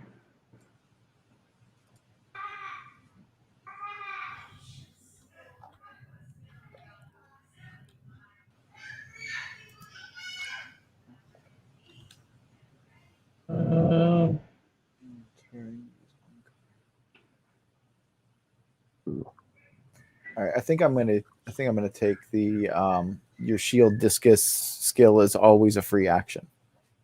That's pretty awesome. That seems to be the. Oh wait, yeah. Okay. I'll use this one. Cool. Doing Scourge of Locust. Hey guys, sorry, Yeah.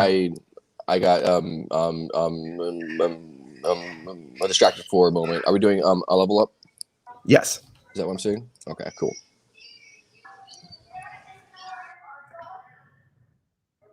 All right.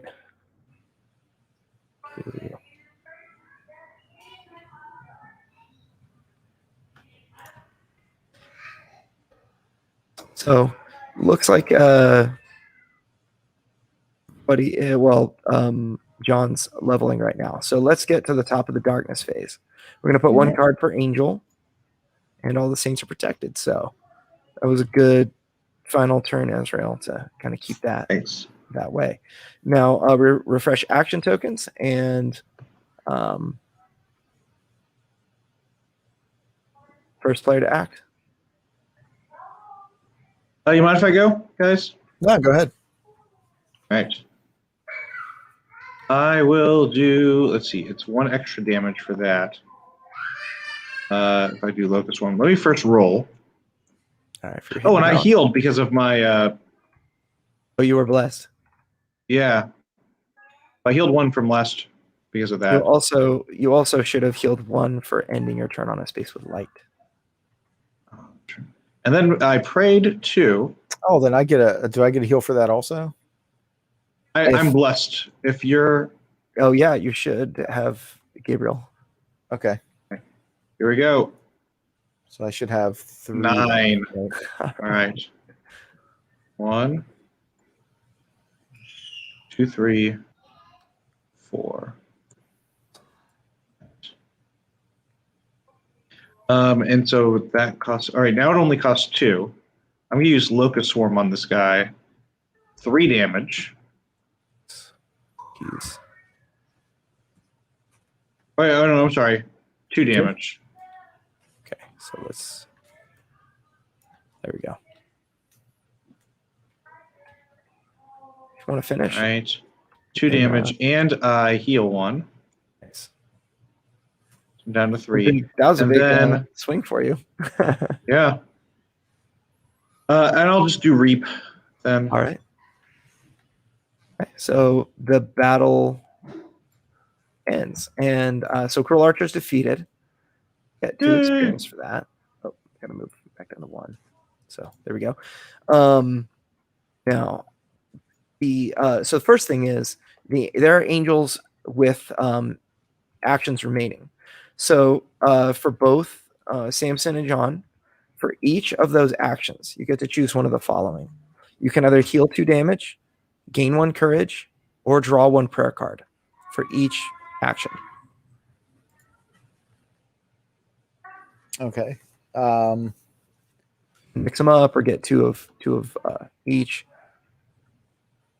I'll take I guess I'll take a prayer card. Okay. A prayer card and a courage, or 2 prayer cards, or And I just put this with for you, you're pretty good with prayer cards. And Oh, did I drop it or did it go? oh, it dropped, but it always appears in a weird spot. I got it there. Oh, okay. All right, so I have that, and then what's the other option? They get a courage.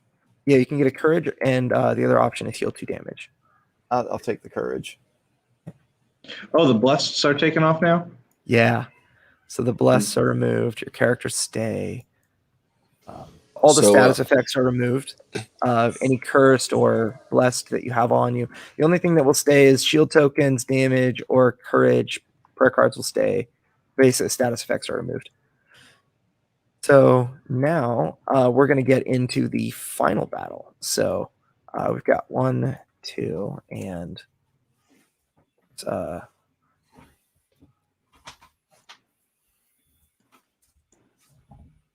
oops, bad. Did not want me to draw a card for everyone. That was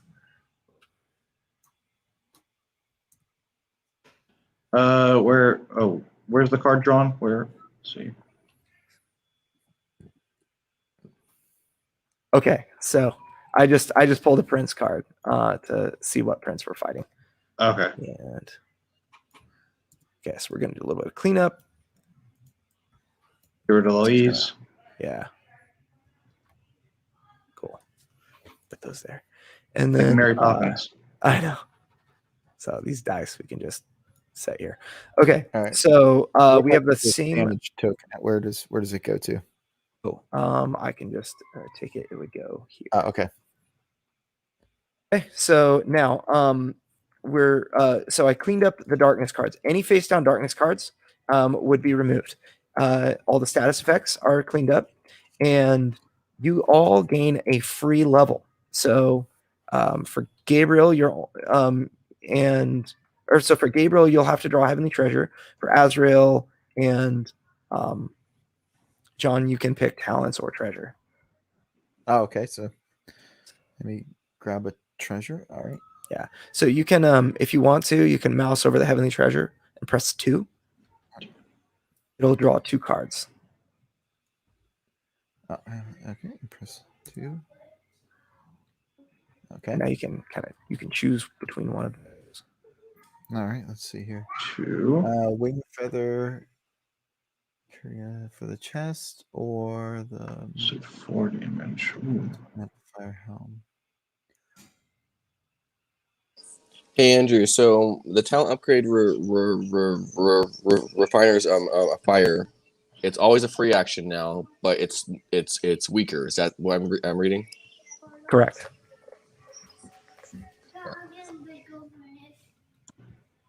All right. So these Heavenly Treasure cards I just grabbed. So if I take the chest one here, that's an additional 2 life points, and then a hammer. Would that mean I would have an additional move? Correct. It would. Okay. And for your flight and shield discus, and then your Wings of Renewal actually is going to get bumped up to the next, so you can start moving other angels 2 spaces. Okay, I'll take that one then. Okay. So I just put in the other one in this card. Okay. Put it right here, and then the other one in the discard pile. Okay. All right. There we go.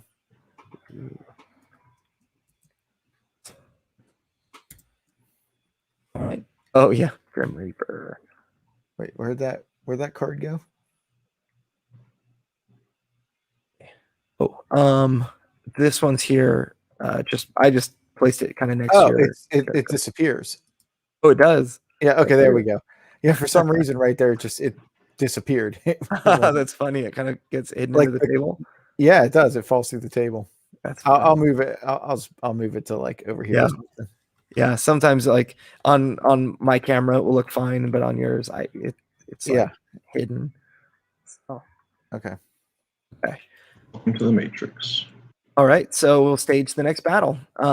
So we're gonna actually now this is actually, John, this is a little bit new to kind of add to that dungeon crawling feel. So we have these 2 tiles that we have angels on both of those tiles. This tile on the right is actually going to get flipped over, and so we're going to add 3 more tiles, 1 per angel. But any tiles that are on the board already but don't have anything on them, we're actually going to flip. That's going to count for one of our tiles. So here's 1, 2, 3. And now we've got first battle card here, next battle card there, final battle card there. And this is where the prince comes out, right? That is correct. So we've got Hateful Fiends, Meddling Imps, and Bale. There you go. I did it. Awesome. Good job. my little 2-year-old. Oh. Okay, so Hateful Fiend. Meddling Imp, 3-year-old. It's funny. I have so many kids, I can't keep track. That's always good. Are you a Mormon? No, but I get asked that more than you think. About as much as you think. You're one of those quiverful people. Yes, indeed. Amen. Have the standees. So hill is going to be placed here. Let's see, it's going to be right in the middle of the water. The little minions. So meddling imps are going to be here.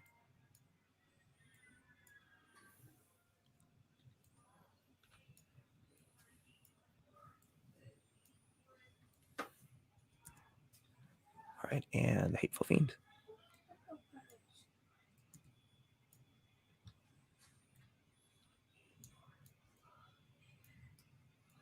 Okay. Battle is staged, and we're ready to go. Oh, last thing. Okay, so now we have Bale. He has 54 health. And we have Hateful Fiends, which have 9. Meddling Imps, which have 4. Now, there's this Darkness deck, and there's a Prince deck. Specific to this Prince, you have 1 card which has 1 star on it, and then you've got 4 cards which each have 2 stars. That means that so they have to be placed in star order with the lowest stars at the bottom. And so we have these 2 stars are all kind of randomized. They'll come out in whatever order, but the 1 star is always going to come out first. So you're going to draw 1 Prince card in place of the first Darkness card that you would normally draw. So instead of, we do 1 Darkness card per Angel still, but one of them is going to be a Prince card, and then the others will be non-Prince. Oh, all right. Ready? All right. Now we can kill Baal and not have to worry about the others, and then we win, or do we have to kill them all in Baal? The cards are still going to come out even if you kill Baal first. All right. So, although it's not necessarily a bad idea to go after Baal. So, y'all ready? So, just as before, we're going to place 1 Darkness card per Angel, but the Prince cards always flip face up. And because they flip face up, they will activate. So each Angel is dealt 1 damage, Dark Ritual. So each Angel, go ahead and add a damage token to yourself. This card has a new icon. It is the Stronghold icon, meaning this card cannot be cast down or otherwise removed from play. So that's going to activate every round. Lame. It is just a block of wood. Okay, Right, so as we start the round, yeah. Let's see. How do we want to do this? I think. So if I start, I can kill off all the imps on my turn, I believe. Okay. Awesome. So if I go before them, that works. So either myself first, or else a Gabriel first. Nah, go ahead. Okay, so if I'm going to start, I'm going to do Scorch first to move up to 3 spots. Hold on a second. I need to end right there. So backtracking, 1, 2, 3. Perfect. So I'm going to do Scorch to here. Hit Bale for, that does 1 damage. I think. Yep. That's my free move. I'm going to Scorch again for an action to go 1, 2, 3. And then for my second action, I'm going to use my Luminaire. Oh, that's so good. It costs 3 of my a courage, and my highest stat is my sword strength, which is 4. Every a demon within range 3 is dealt 4, and I believe they're all within 3. So and since they only have 4 health, 1, 2, 3. they are all defeated. Obliterated. If I do a pass by a saint, would that have it flipped, or do I have to end up on adjacent space? No, you have to end on an adjacent space. Okay, so he's not going to be flipped. All right. Very good. So that was 2 actions, right? Yep. All right. My so now actions are done. we're off to these Hateful Fiends. First thing they're going to do, they do self-harm, which they're going to test 7+, and on success, they will hurt themselves. And no. So we're going to roll for an action. Let's see what these guys do. And they're going to Toxic Hatred. Hateful Fiend engages the nearest angel and deals 2 damage, then is afflicted with Wither. So they're going to move up to 4 spaces to find a target. So 1, 2, 3, 4. So it looks like Gabriel, 1, 2, 3, 4. So the other Hateful Fiend is going to be lined up right behind him, but not in range. So Gabriel takes 2 damage, and then the Fiend is afflicted with Wither. Okay. All right. Let me grab my 2 damage tokens here. We are off to Azrael is the next angel to act. All right. First, got to roll. Oh. 8. All right. So and I don't have blessed anymore. Poop. Right. One less that turn. Damage.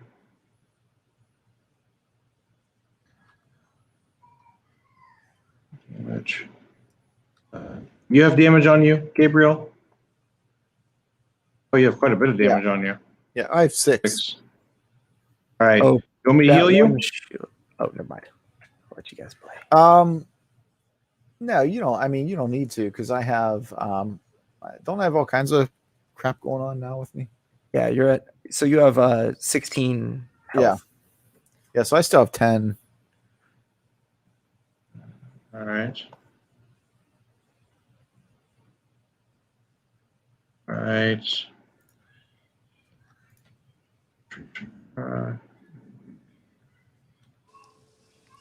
Hey guys, just a thought for a long-term plan. We do have a saint way over here on the side, which we are not going to be around. So I don't know if someone would want to spend some of their actions to go and flip it, or just leave it and draw extra cards every round because it's unflipped, and just do a focus on Veil or not. Just a thought. I don't know what's the best way to go about it. All right. 1, 2, 3. I can do Locust with that. Range 1 for that, though.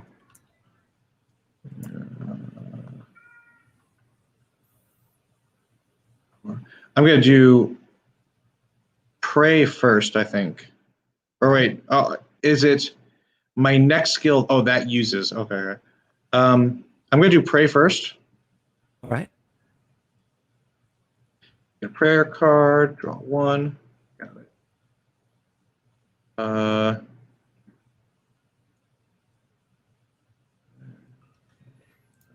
right. I think I'm going to use this on myself if that's all right. Just so I can get another prayer test card. first. Go ahead and test before you're using it. But all right. 8. Good. Get good rolls. Right. And then I draw another prayer card. Heal 2 damage. Yeah, I'm getting rid of 1 of the darkness. Yeah. Did someone take off the 2 damage yet, or no? No one did. I didn't. Or yeah. All right. I can do 1, 2. All right. What's this one? As an action, gain 1 for each darkness card. However you choose. Okay. I'll save that for later. And then my second action will be moving 1. I have to move. What happens here? Because there's a lot of. Basically, he would move to the side. Yeah. Okay. He'd fall back for you. Okay. You can move there or there. All right. I'll do that. Oh, wait. Let me think. So that was 1, 2, but that wouldn't give me a third one because he's not a demon, obviously. Okay. Right. And I will do then my reap. All right. You could make it the Grim Reaper and. Oh wait! Ooh, wait. Let me think. No. I'm gonna do instead Locust Swarm. Okay. Yeah. Got it. All right. So you're gonna target. Each both. one gets withered. Okay. And I do 2 damage.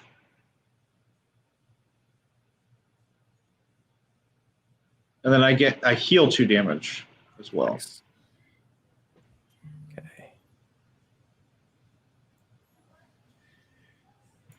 Okay, so they're both withered. And I'm done with my turn. Very cool. Very cool. All right, so Bale gets to go. Let's see what he does. First thing, at the start of Bale's turn, test 7+. On success, each angel is afflicted with wither, and that happens. So everyone gets wither. Wither for you and you. You get a wither. All right, what's a wither do? It's that you take 1 damage at the end of your turn. Okay. Poison. Yeah, it's basically poison. All right, now let's see what action he does. Grab one of these dice. 2. 7. Cursed Altar. Bale gains 1 shield per angel, Oh. then to Oh, it's 7 2. plus. On success, each angel is cursed. So he's going to gain 3 shield, and then he's going to test. Oh, actually, that was 1 die. Sorry, I have to test 2. Okay, 6. so not successful. Yay. All right, so that was Bale's turn. Not so bad. Looks like Gabriel is next to act. Okay. So let me think here. So I have Hateful Fiend 4 and 1. That's right next to me, right? 4 has taken 3 damage. 1 has taken 2 damage, and so they have 9 health total. Your brightness might be a thing to use for this, honestly. Yeah, I was looking at this, and I mean, first I was thinking about doing a shield discus here, right? Because that's free. That's a free action for me. Mhm. But it's like, There's no point in this one if you don't have any more multiple bad guys. You know what I'm saying? For the brightness. yeah. Okay, so if I did the brightness on it, then that's a total of 5 Mhm. damage, correct? Plus your prayer warrior would be 6. Okay. A total of 6. And how many do we need to take them out? Or 4 actually would be taken out with 6 damage. Okay. That'd be a huge hit. Yeah, let's do that then. All right.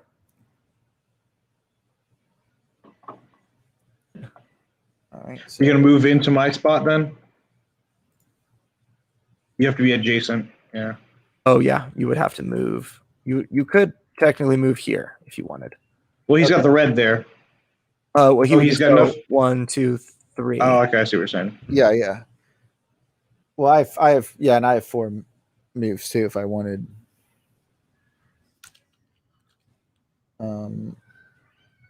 So where's Gabriel? So yes, I could do 1, 2, 3.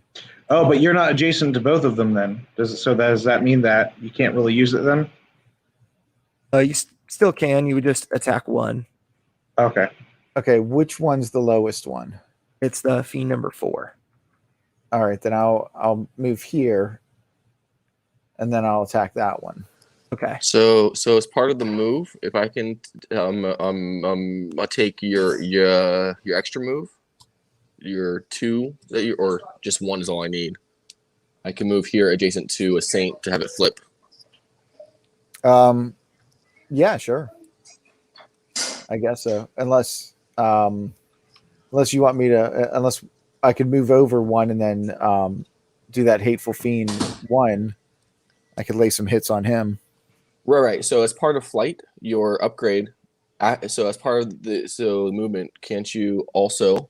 You might also move one of us, up to 2 spaces. I think we need that saint flipped. Okay, you want to? All right. So Then, I don't believe it affects your movement at all. Cool. There we All go. right. Saint Okay. flipped. Very good. All right. This do I give this brightness card back? Does it go back in the pile? Yes. I can Okay. make it for you. All right. So then let's see. What else can I? So you've got your shield discus you can use.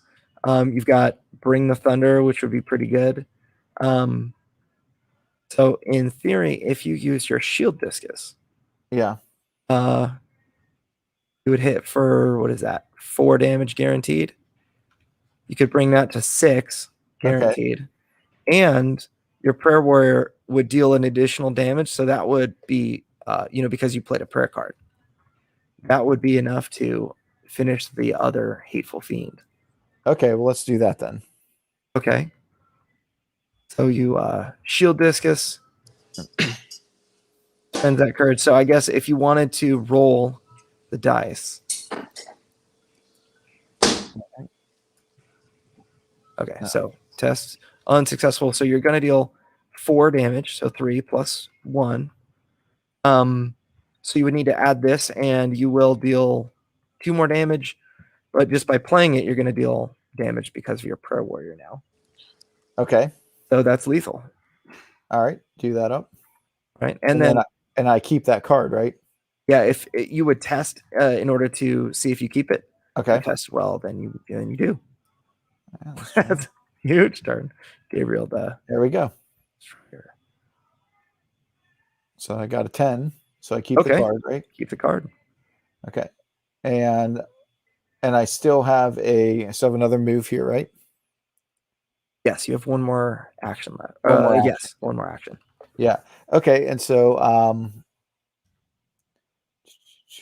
should I do a prey then? Yeah, you could. I mean, what do you guys probably a think? good move because don't forget we're gonna draw 5 cards next round.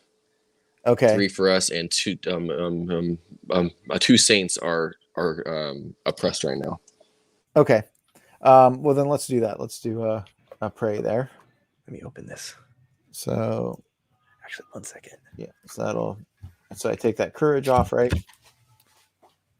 And I flip that. And then do I roll again? Sorry, to pray. It's a courage gain, so you draw a courage. Oh, is it? Oh yeah. Well, It's a okay. +1. Yep. And then after that, it says to draw I'm a prayer card. Uh-oh. I got kicked. I don't know about you guys. Uh-oh, Yeah, what I happened? did. Oh, I'm here. Yep, it kicked me It out. says connecting. Can you guys hear me okay? Yeah, Hear you I fine. you. Yep. Our game Okay. though. I can hear you got guys. kicked out. Oh, I was I don't know. disconnected as well. Don't know what happened. Oh, Yeah, I was that's completely weird. kicked out. Do you see it still? I'm not sure. Because I got kicked, I think we might be owned, but I did screenshot I wonder, it must be a tabletop simulator thing. Yeah. Okay. All right, I'm still on it, but it just shows me hovering and I have no control. Okay. Let's see if it's still a game. Yeah, I can't even find the server browser. Yeah, but you're the one. Yeah, I guess try getting back onto it, Andrew. Yeah. So if you guys want to, we'll do this. Yeah, go ahead and join the same game name, and then we will replicate it real quick. Thankfully, because we were, it was relatively simple, Mm-hmm. and I screenshotted where we were at, so I can get it real quick. Mine's just rotating right now.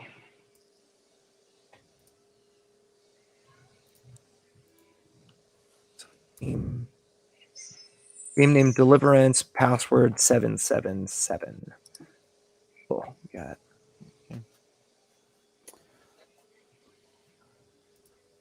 So should I get out of tabletop and try it again?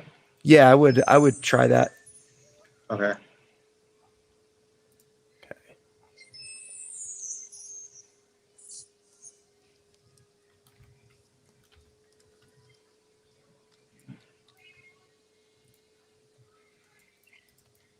So people can see and hear us. Yeah. So how do I grab the Gabriel card? I will actually, let's wait for James to hop in, and then Okay. we'll hit that start player button. Actually, Okay. you know what I could do?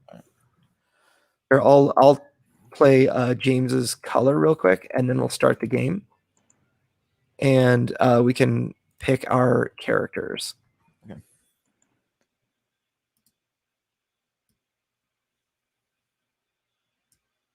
Cool. James, I'm gonna rebuild your character real quick. Thanks. One thing I didn't have is how much courage you had, and and damage and that kind of thing. Had no damage, I think, at that point, and I'd withered, Okay. and I had 2. Okay. So now did have different tiles. Let me unlock a few.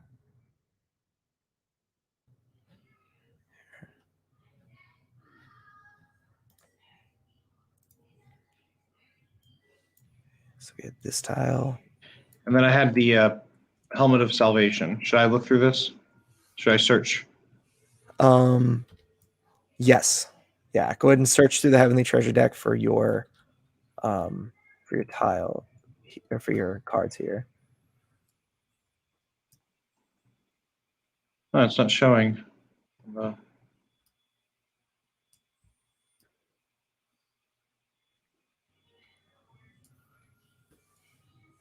Okay.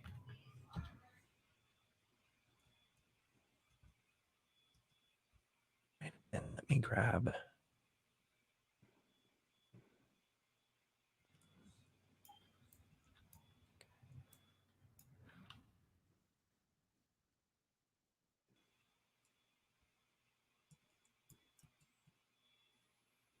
The Bale fight was just on the first darkness card. So I remember we had Bale's card out and then one other darkness card. Is that correct? yeah, we had one other. Okay. Oh, it's Hope of Salvation, not Names. helmet. Here. I believe this one's here and protected, and Uriel's right there. I don't think I had any prayer cards left, did I? Or did I have one? For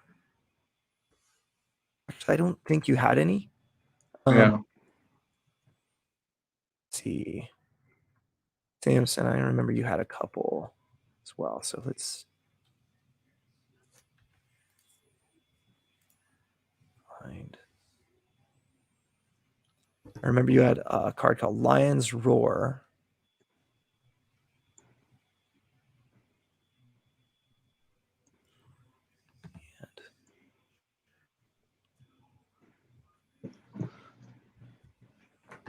Oh, you know what? You had that card that was when you you would gain 1 courage for each darkness card on the battlefield, divided however players choose. I did. Yeah, Remember what it's called?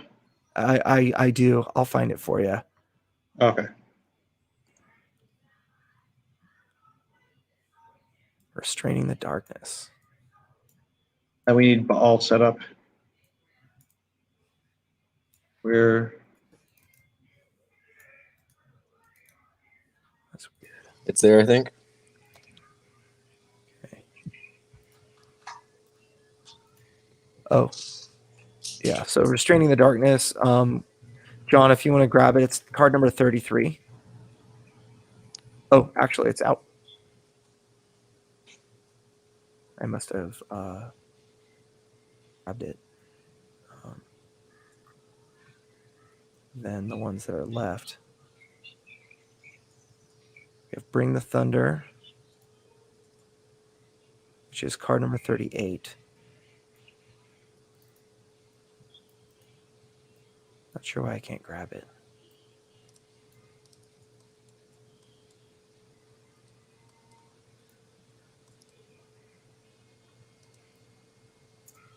Oh, I guess now I can.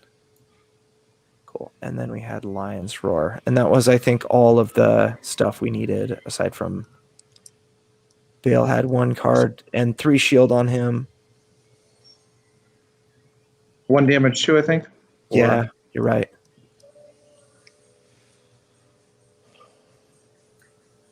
I think I had like 6 damage, right? Hey Andrew, Lion's Roar is 47 if Okay, if you want got that it. one.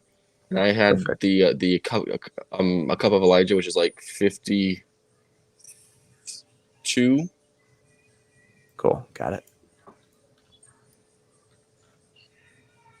Awesome. All right. I think we are squared.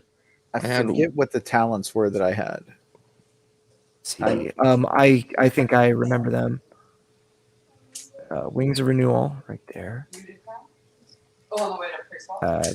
Prayer Warrior, and then you had Tireless Athlete. Yep.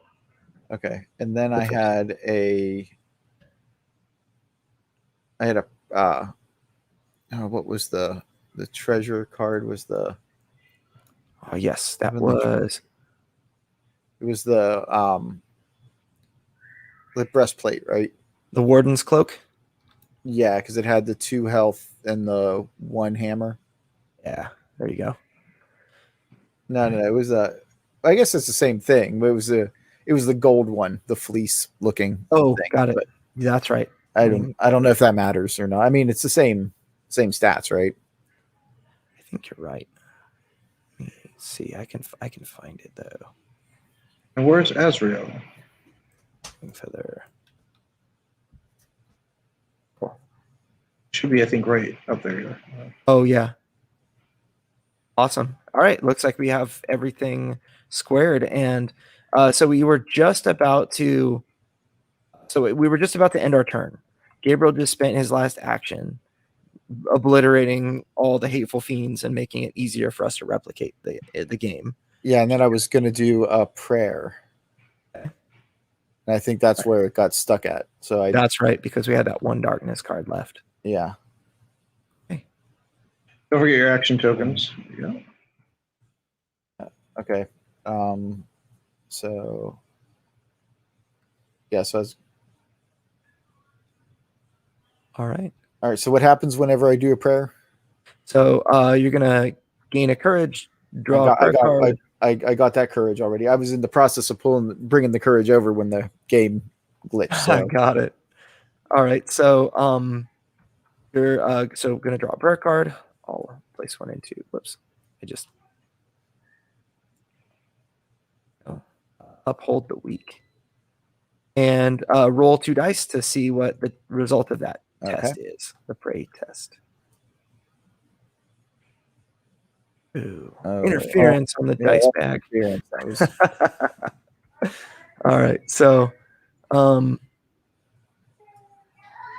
was that the last action that we had? That was Yes. my final. Yeah. Okay, got it. All right, then now I remember you all had 11 experience. You were just like ripping things up. So it takes us 4 experience per level, and we're gonna spend as much experience as we can leveling up as many times as we can. So everybody gets to level up twice. All right, so draw 2. Yeah.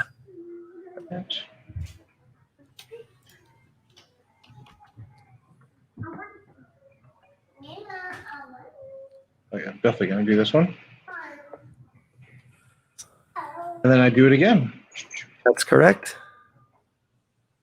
All right. So I drew 2 here. Okay. Open book of life. 9 plus. Mama, I'll do it again. I call you Mama. Hey, Dada.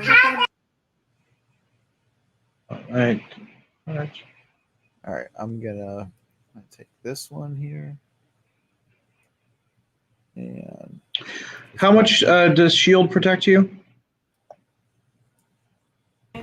It protects 1 damage. So you would Okay. instead remove the 1 shield. You can have a maximum of 5. Oh, I see what you're saying. Okay.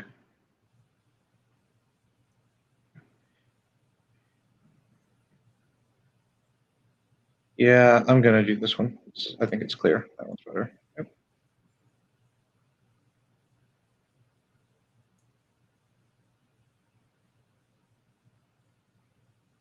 Okay, looks like everybody has finished leveling, right? Or well, is it- I got to choose between these cards here. So I have that Demon's Bane, which adds Wither, and it's a hammer thing, or I have Hawker's Gauntlet, and that's it's 1 health plus damage here. Yeah, I think I might do that one. I'll take that one. And this one goes back. All right. All right. I got this wither on my turn or after my turn. It would Trying to be remember. on Bale's turn. So Yeah, I Okay, should so have a I did- wither. I should have a wither too, right? yeah. So actually, Gabriel, you would have taken damage. Yeah. As a result of that wither. Okay. So I add another damage token. Yeah, just one damage token. All right. There we go. Okay. All right. So we're it seems like we're ready. We're all caught up and everything. All right. Beginning of the next round. So we're going to place one card per angel and add one for each oppressed saint. First card we're going to place is Bale. And then 1, 2, 3, 4, 5. Okay, Oh, so wow. how do y'all want to do this? Each angel's dealt 1 damage. All right. Each angel's dealt 2 more. If you have a prayer card in hand, which everybody does, you reduce that by 1. So each angel's dealt 1 more damage. All right. So that's 2 damages so far. Mhm. Why Oh, can't I two- grab two. these tokens? So All right, there we far. go. And then let me Now- grab another. The angel with highest current health heals 1, and the angel with lowest current health is dealt 1. So it looks like Azrael's going to heal 1 damage, and I'm going to say Gabriel is going to take 1. Okay, so I have 8 health right now. Am I not Oh. affected? Actually, you are probably the lowest health. Oh wait, no, I'm sorry. I have 10 health. I forgot my treasure cards. Okay, so it's between you and Gabriel. Either one of you could take the 1 damage. I can take it. It's fine. Well, I have And- I have 10 health right now. So Okay. So lastly, you're afflicted with cursed, wither, root, and shadow. All the So, above, all the fun stuff. so root will make your next movement reduced to 0, and then it's discarded. okay. Time to brush your teeth. Come on, let's go. So what's going on now? You're pretty sick. Okay, so Do I get 2 wither or just 1? Just 1. okay, and root. So, yeah, Okay. So no stacking. Okay, good. correct. All right. And by the way, if you do want to know what the status effects do, they're right here. You can look at it's a double-sided card that you can Okay. review. So, all right. And these 2 cards are going to be discarded. And there we go. It is whoever wants to go first. So the shadow follows us, right? It actually does not follow you. Okay. Now, probably the boss that you played made it follow. I'm going to. I guess I'll go first. That's all right. Sure, All right. go for Or it. do you want to get a stab at it first? No, it's all good. You All right. feel free to lead us off. Samson, do you want to try to get this saint right here? I This have broski? root, right? So I can't move anywhere. Correct? We all have root, right? So let me see what root does. The first time you try to move, it'll get discarded, and your move Ah. gets reduced to 0. Okay. Well, I'm going to try to move, and I fail the move, so it's taken off. Yeah. Whoops. Okay, thanks. Hey, I'll be right back. I'm gonna I have to help my wife with the bedtime routine a little bit. Okay. You guys got this, right? Yep, Yeah. we're good. All right, cool. Right. Jonathan will answer any questions if you needed something. Now we can All right. cheat. Hey, Yes. look, guys, we won. Flip it, quick. Flip it. All right. How many darkness cards are on the board? It counts as 3, right? Because We of have all 3. ones. Yeah, so there's All right. two open spots at 4 and 5. Okay. So I did my move. I can't move again though, right? Yeah, you can, but it's not free action this time. So cost an Okay. action. Okay. So you can Okay. move twice more if you want. Maybe I should pray. Hey guys, just to do a point as well. So the flipped out card here on the darkness track is not a Bale card. That one was Okay. a one shot and gone. So this one here we can cast down. So it's an option. Oh, so you took a damage for that? I did. I took 1 damage for. Well, that was for my. That was for the first one for hidden power. Now I'm doing it again for prey. That one's good. All right.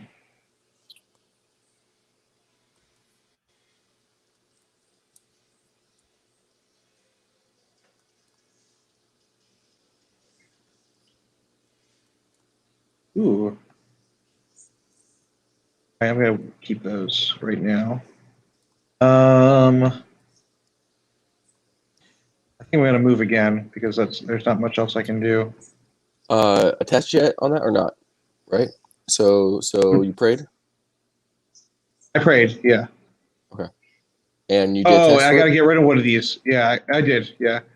So you Should I can get rid either of one do of my a- afflictions? Yeah, that's an option too. I don't know if that's what you want. Now, don't forget, Bale has an option to add them back. Yeah, I think I'm just gonna get rid of the darkness then. All You want right. to do that one or this one? Let me see this one. Whew. See, that one is not as bad, I think, as the others. Okay.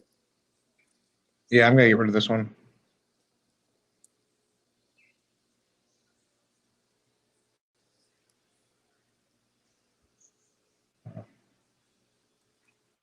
All right, and then my last one is 1, 2 move. There you go.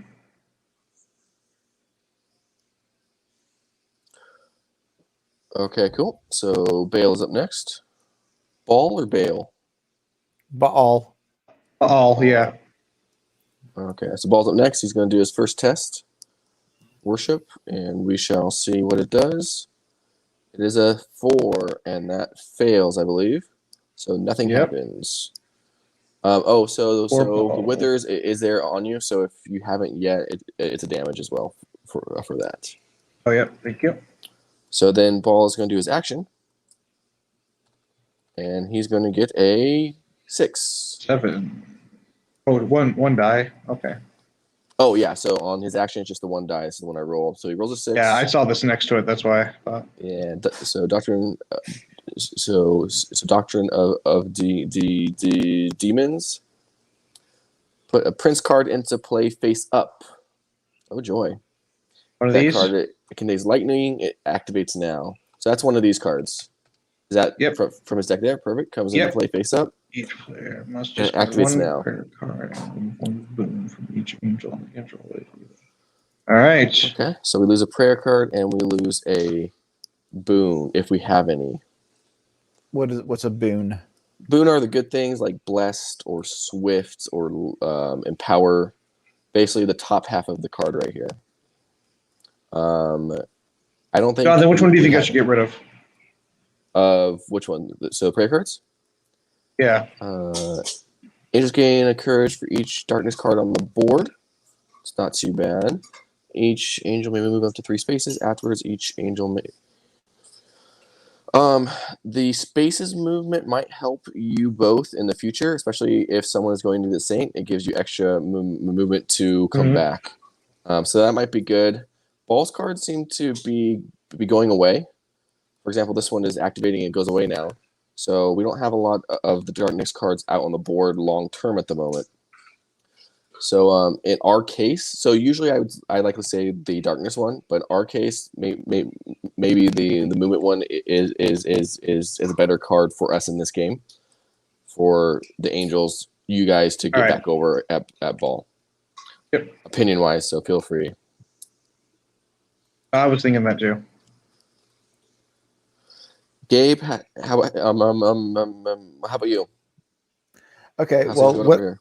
what I'm thinking about doing here is, because I have this root thing, to get rid of it.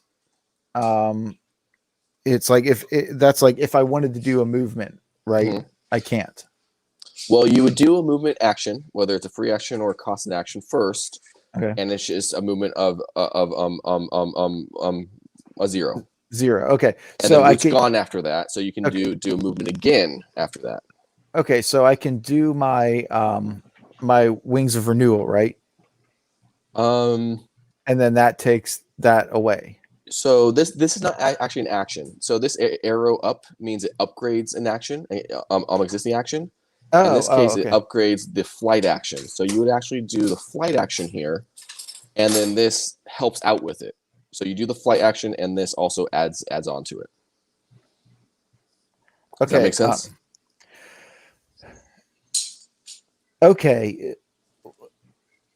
I think it does. So your actions are always with the hourglass. If the hourglass is not there, it's not an action. It's a passive or an upgrade or something like that. Okay. So I don't understand how it works in conjunction with the root. Like let's say that I wanted to I wanted to move closer to that saint. Like how would I go about doing that? So what you'd have to do is flight first, and the first one's free, right? And it says move up to a green spaces. Green for you is 5. Yeah. Root actually means, if you look over here on the card, the first time that you do a movement, it's a 0, and then root is gone. Okay. So your first one is a movement of 0, and the root's gone.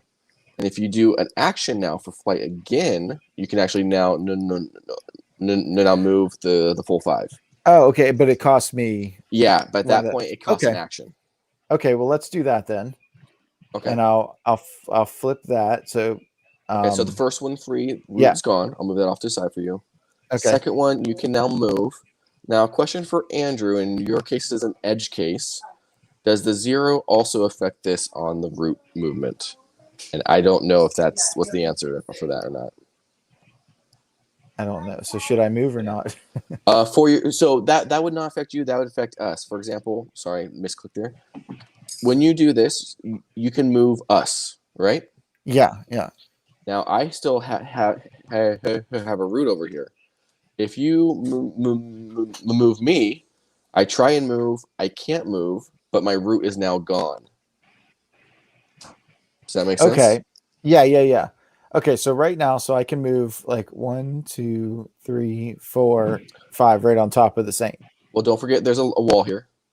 Oh, okay. All right. So you'd have to, wherever you were at, come down 3, and then over. 4, 5. So close. So close. All right. But I'm right there. Okay, and so so I'll use that that card then on you to get rid of your root. Perfect. Thank you. All right. So go ahead and remove that. Now you still have an action left. Okay. I'm back, by the way. Just got back. Awesome. Welcome back, Andrew. We won. Okay.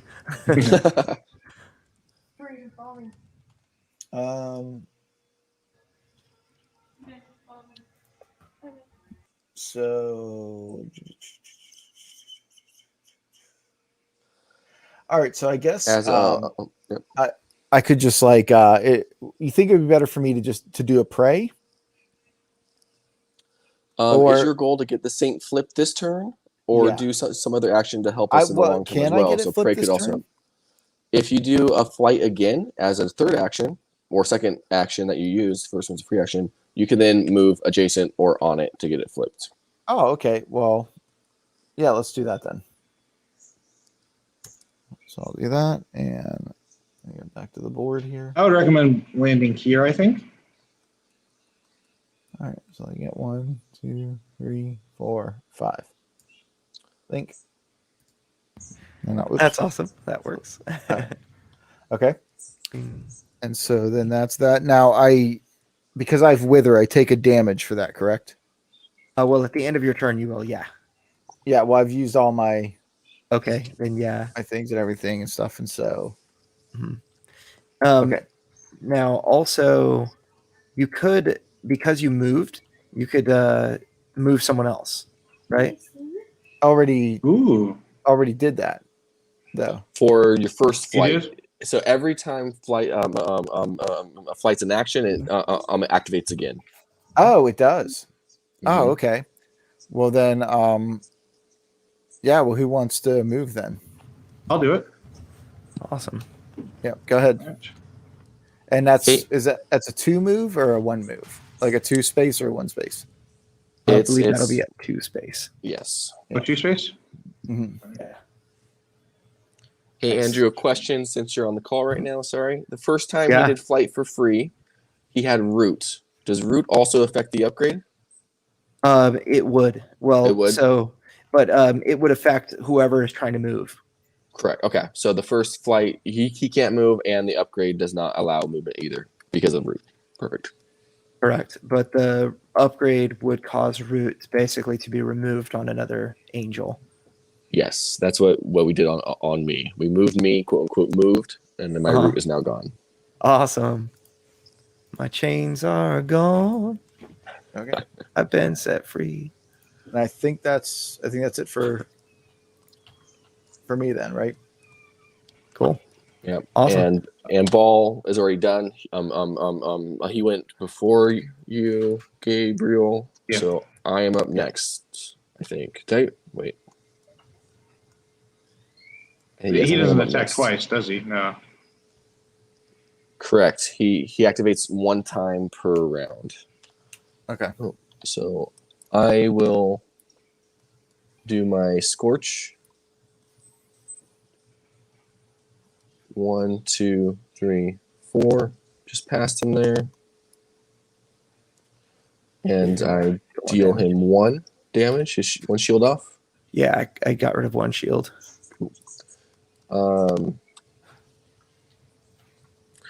Darkness cards are.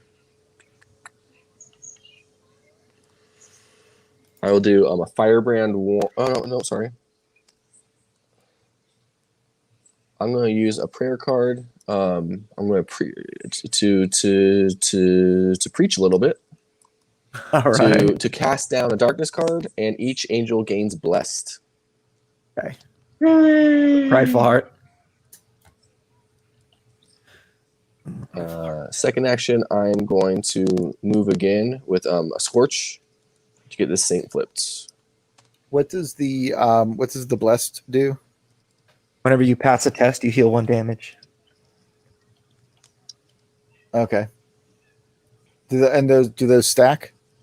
They well, there's only so none of the status effects stack. Okay. Then I already Yeah. have a blessed on me. Oh, here. okay. Okay. So I gave you another one, I think. And then a wither, I take a damage, and I am done.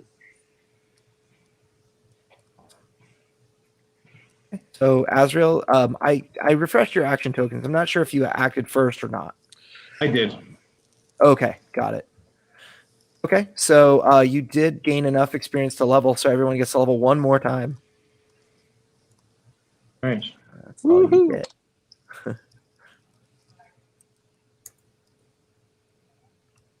Nice. Oh, look at these. I want these pants.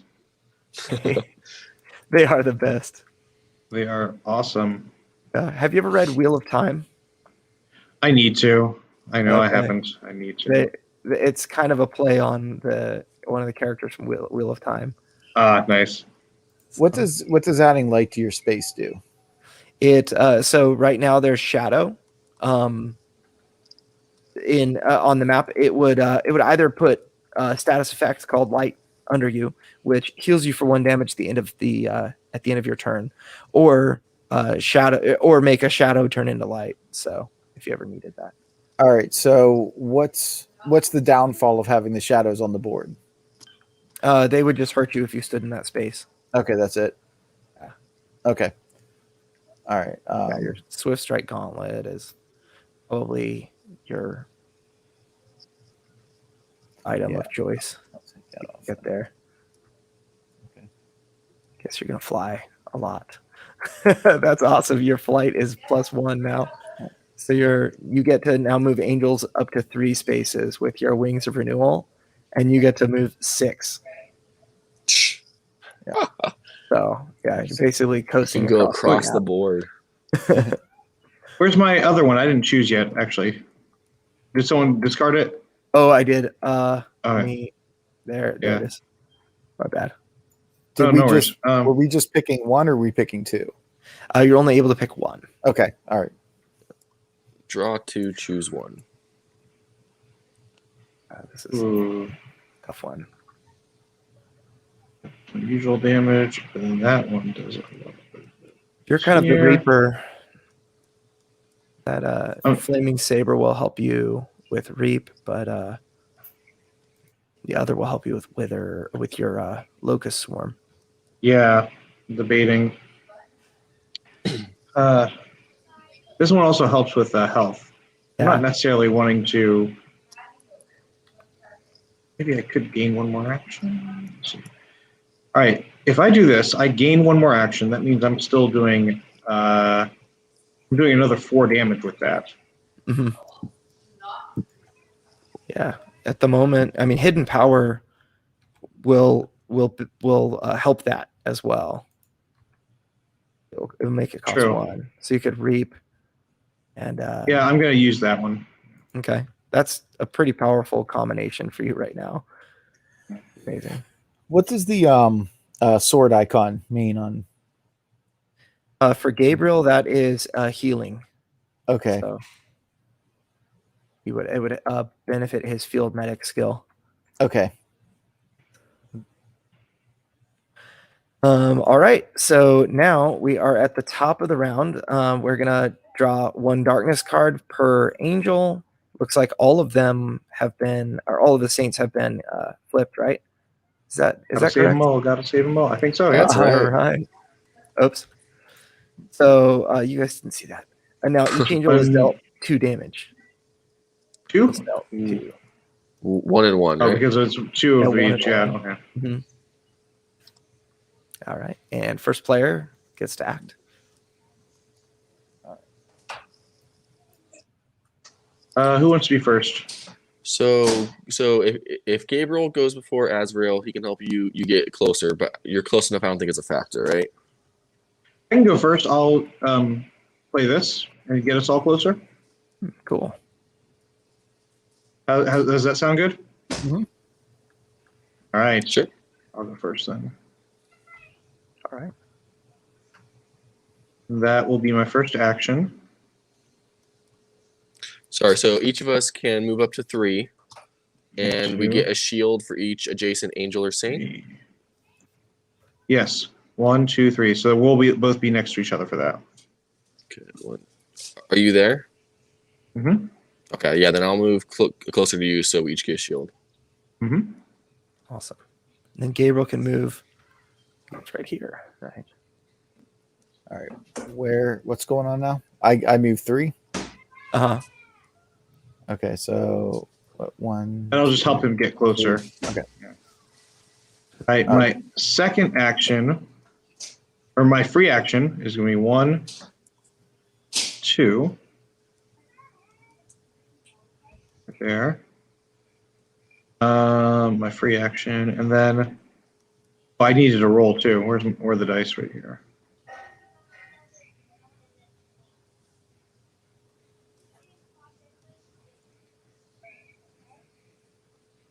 Whew. Good. All right. I got a blessed, so I lose 1 damage. All right, and let's see. All right, I think I'm going to use.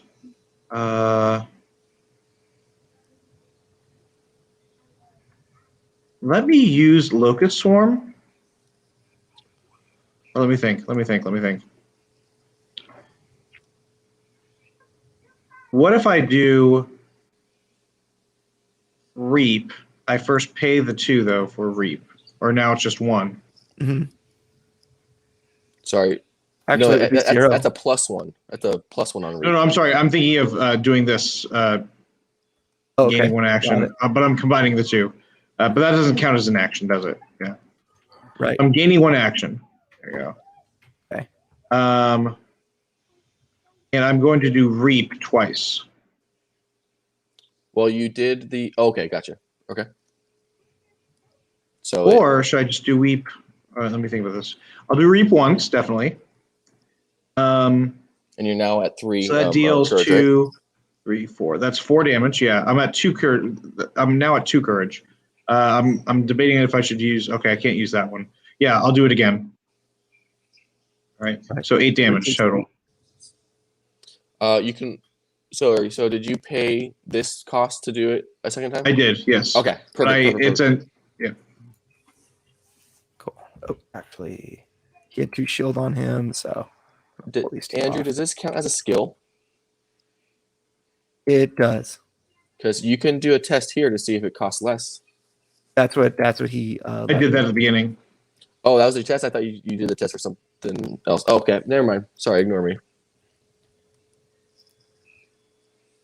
Awesome. Cool. All right.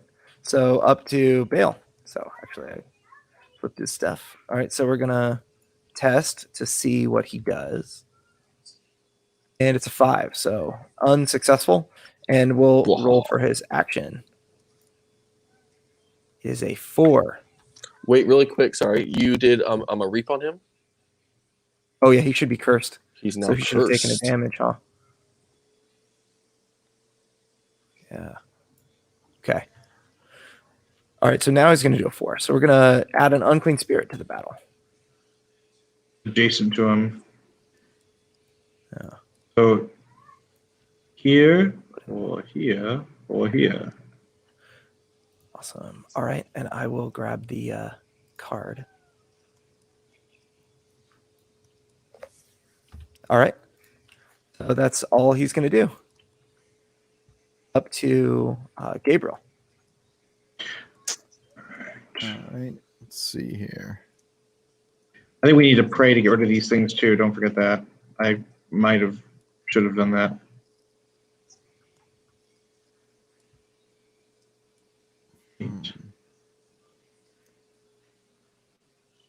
This card here is quite powerful for your build.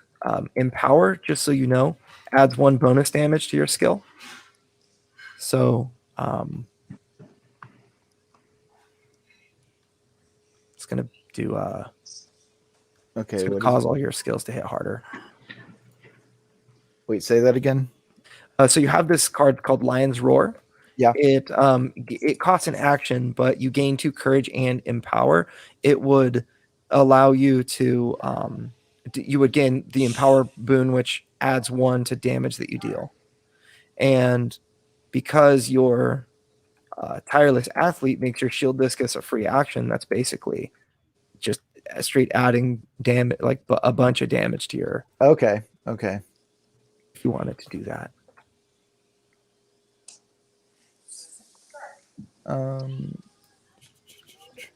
Okay. Let's do that. And that stays right the whole time. Mm-hmm. Okay. Until it's stripped. Yeah. All right, then let's do that, and I'll flip my action token there. Right. That. All right, and 2 courage and empower. All right, and I'll move. So I have 6 spaces to move, right? It's crazy. So you could go here, or here, or here, I believe. 1, 2, 3, 4, 5. Yeah, I guess I can go 6 here. Yeah. Okay. And then, do either of you two want to move? I can move on the other side. We can sort of corner or sort of surround them. It's fine either way. I'm adding 1 damage to Bale because of your prayer warrior. Because you played a prayer card. Is it +1 for empower on that too, or not? Actually, it's combat damage. So, I wouldn't call that combat damage, but I guess it's not super clarified. So, what would you guys roll it? Is combat damage defined as a specific thing? Just damage an angel deals to a demon in combat. So this would be whenever you use a prayer card. a passive effect, but not. I guess the way that I think of it, that's how I would rule it. But I don't think it's actually very well defined. So I think I'm gonna write a note. All right. Let's see. Which should I move again? Like Or discus. You could do a discus, Adam, right? What's the range of that? You can. Am I in range? You're three away. Yeah. 1, 2, 3 spots. Okay, so all right, and discus goes that far? It says a range of 3 here. Okay. Mhm. Yep, then let's do that. All right. So and then I do I test it? No, so if you look at the first Yeah. time it's free. It's a free action, but it Okay. doesn't have a cost of 2 a courage. So you spin 2 to activate it. So we'll spin these 2 off to the side here. It says deal a hammer to a demon, and your hammer is what? 6. 6 damage, and empower is a +1 to that. So you're 7. going to deal him a 7. Then after that, you do a test. Okay. Potentially 8. How is it 8? Well, so potentially 8 damage, rather. Oh, potentially. So just okay. roll these dice and nope. 5. So 7 is. Unfortunately, you are cursed. Oh yeah. Yeah, well that happens. So, Andrew, the How way much- I read this is this one is a separate instance, so it'd actually be empowered as well. That's what I see on that. Is that the intent? It would be so. No, that wouldn't be the intent. So what we'll do is the intent is to change bonus damage is well defined as just adding 1 damage to 1 target of a skill, but I can clarify that as Okay. well. all right, so I dealt 7 damage. What did I deal it to? Ball, or I'm assuming, or so the other option is the unclean spirit is the other option if you'd like.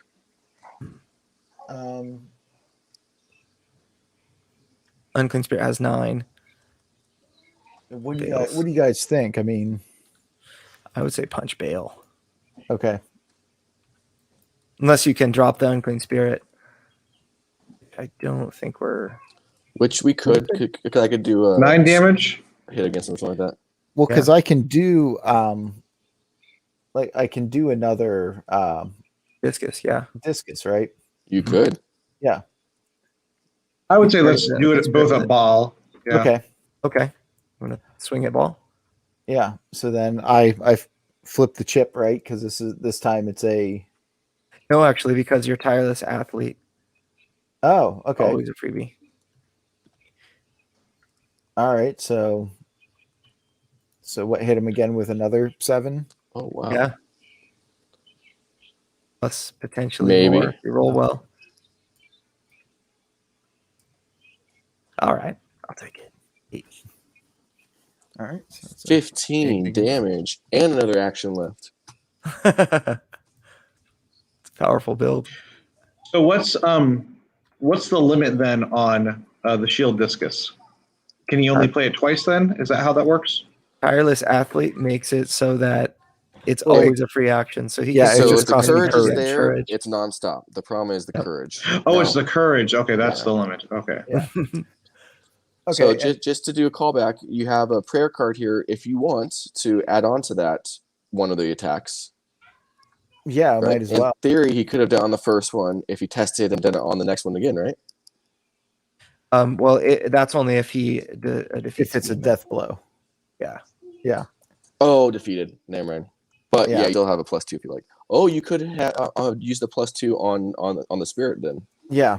That's just a lot of options in this game. There's actually a lot of options to do in this game. Yeah. Gabriel is actually probably the most, I would say, the most complex character from that standpoint. Just a lot of things to do at the end, with certain builds. And this build right here with the Prayer Warrior causing damage, and then Tireless Athlete, allowing you to abuse, and then Wings of Renewal allowing you to move other people. It's like you're always doing two things or more with every action.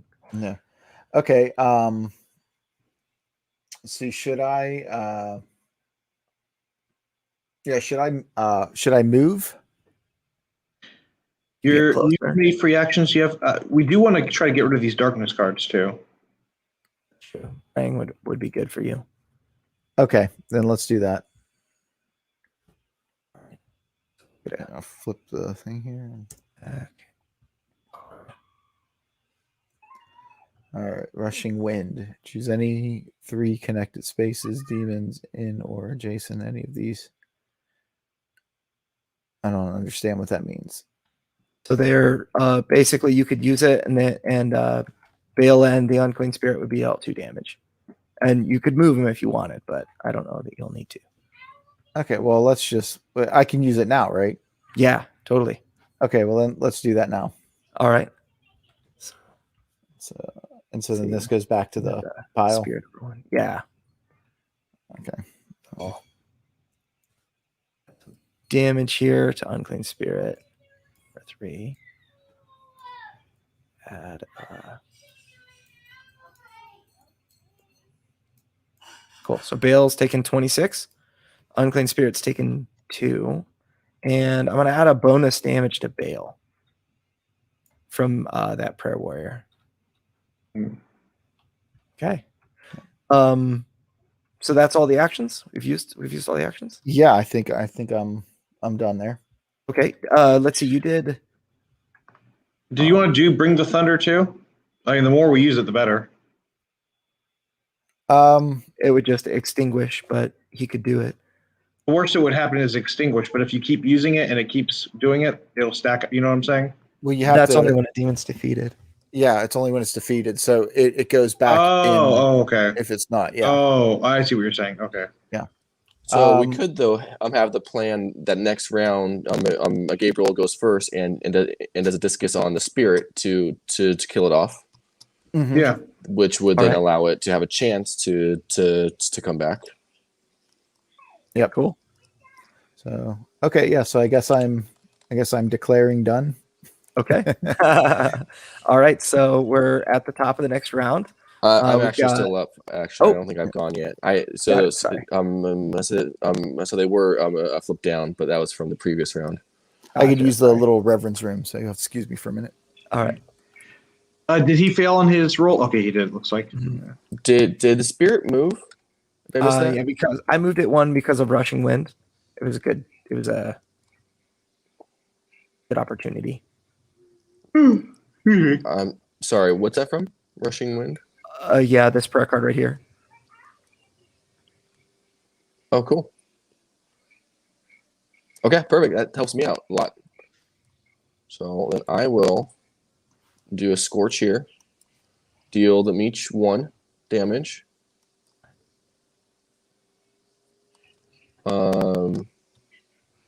Then I will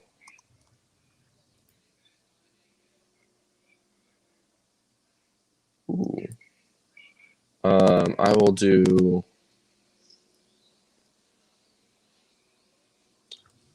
darkness cards. I will do a pray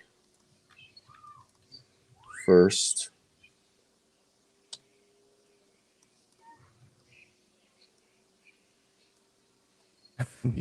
Okay. I will take that. Get a courage for that. Doing my test.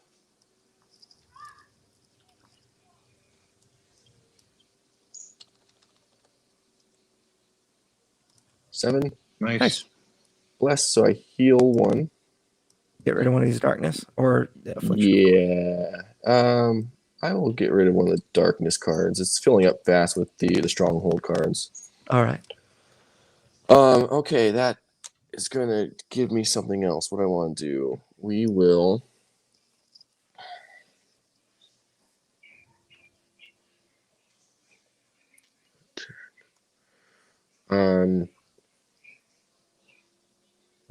Gabriel, I think so. So Gabriel still has the spirit in hand for next turn.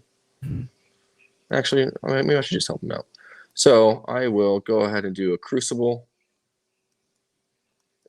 All right. No, it's only one. Sorry, I keep assuming it's hitting everyone. So the firebrand is everyone. That does 3. Mm-hmm. So I will just. Yeah. I'm saving that for next round, I think, to go all out. So I will pray again, get my courage up a little bit more. And draw a prayer card.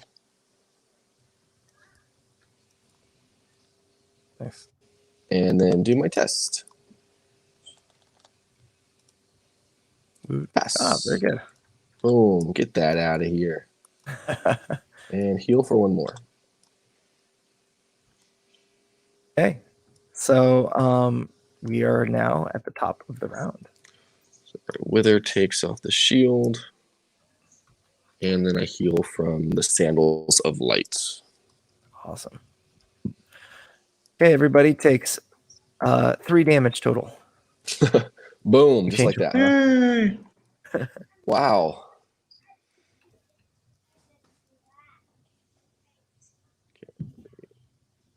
Why did it do that? Whoops. All right.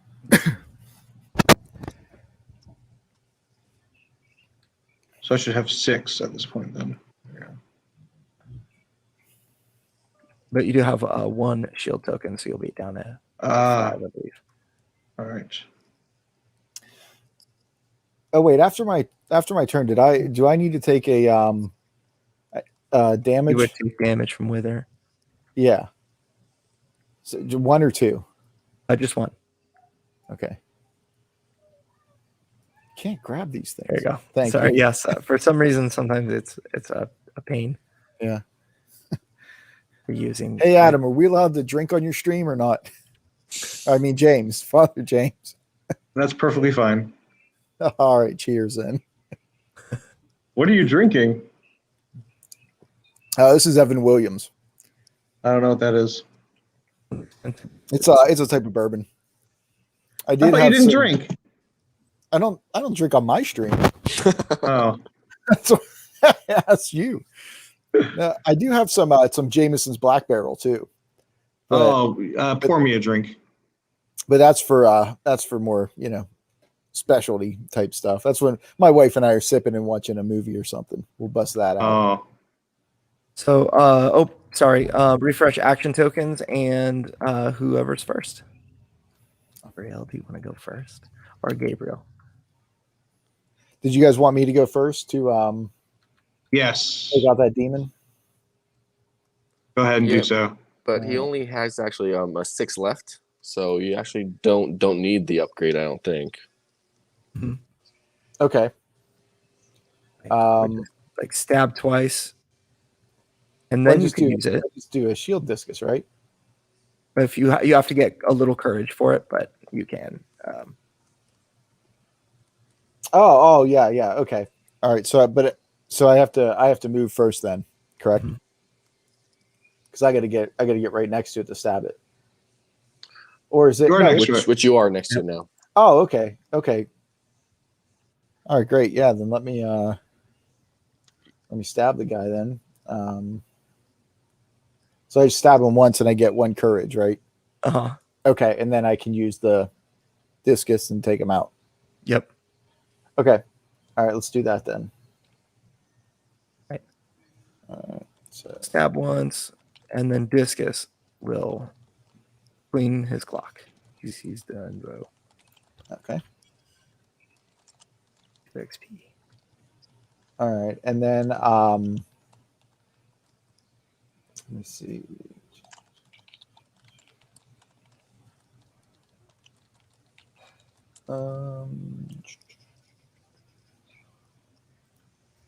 and then you've got one more action. You could either use a prey action, or you could use your movement and then hit Bale with a stab to round him.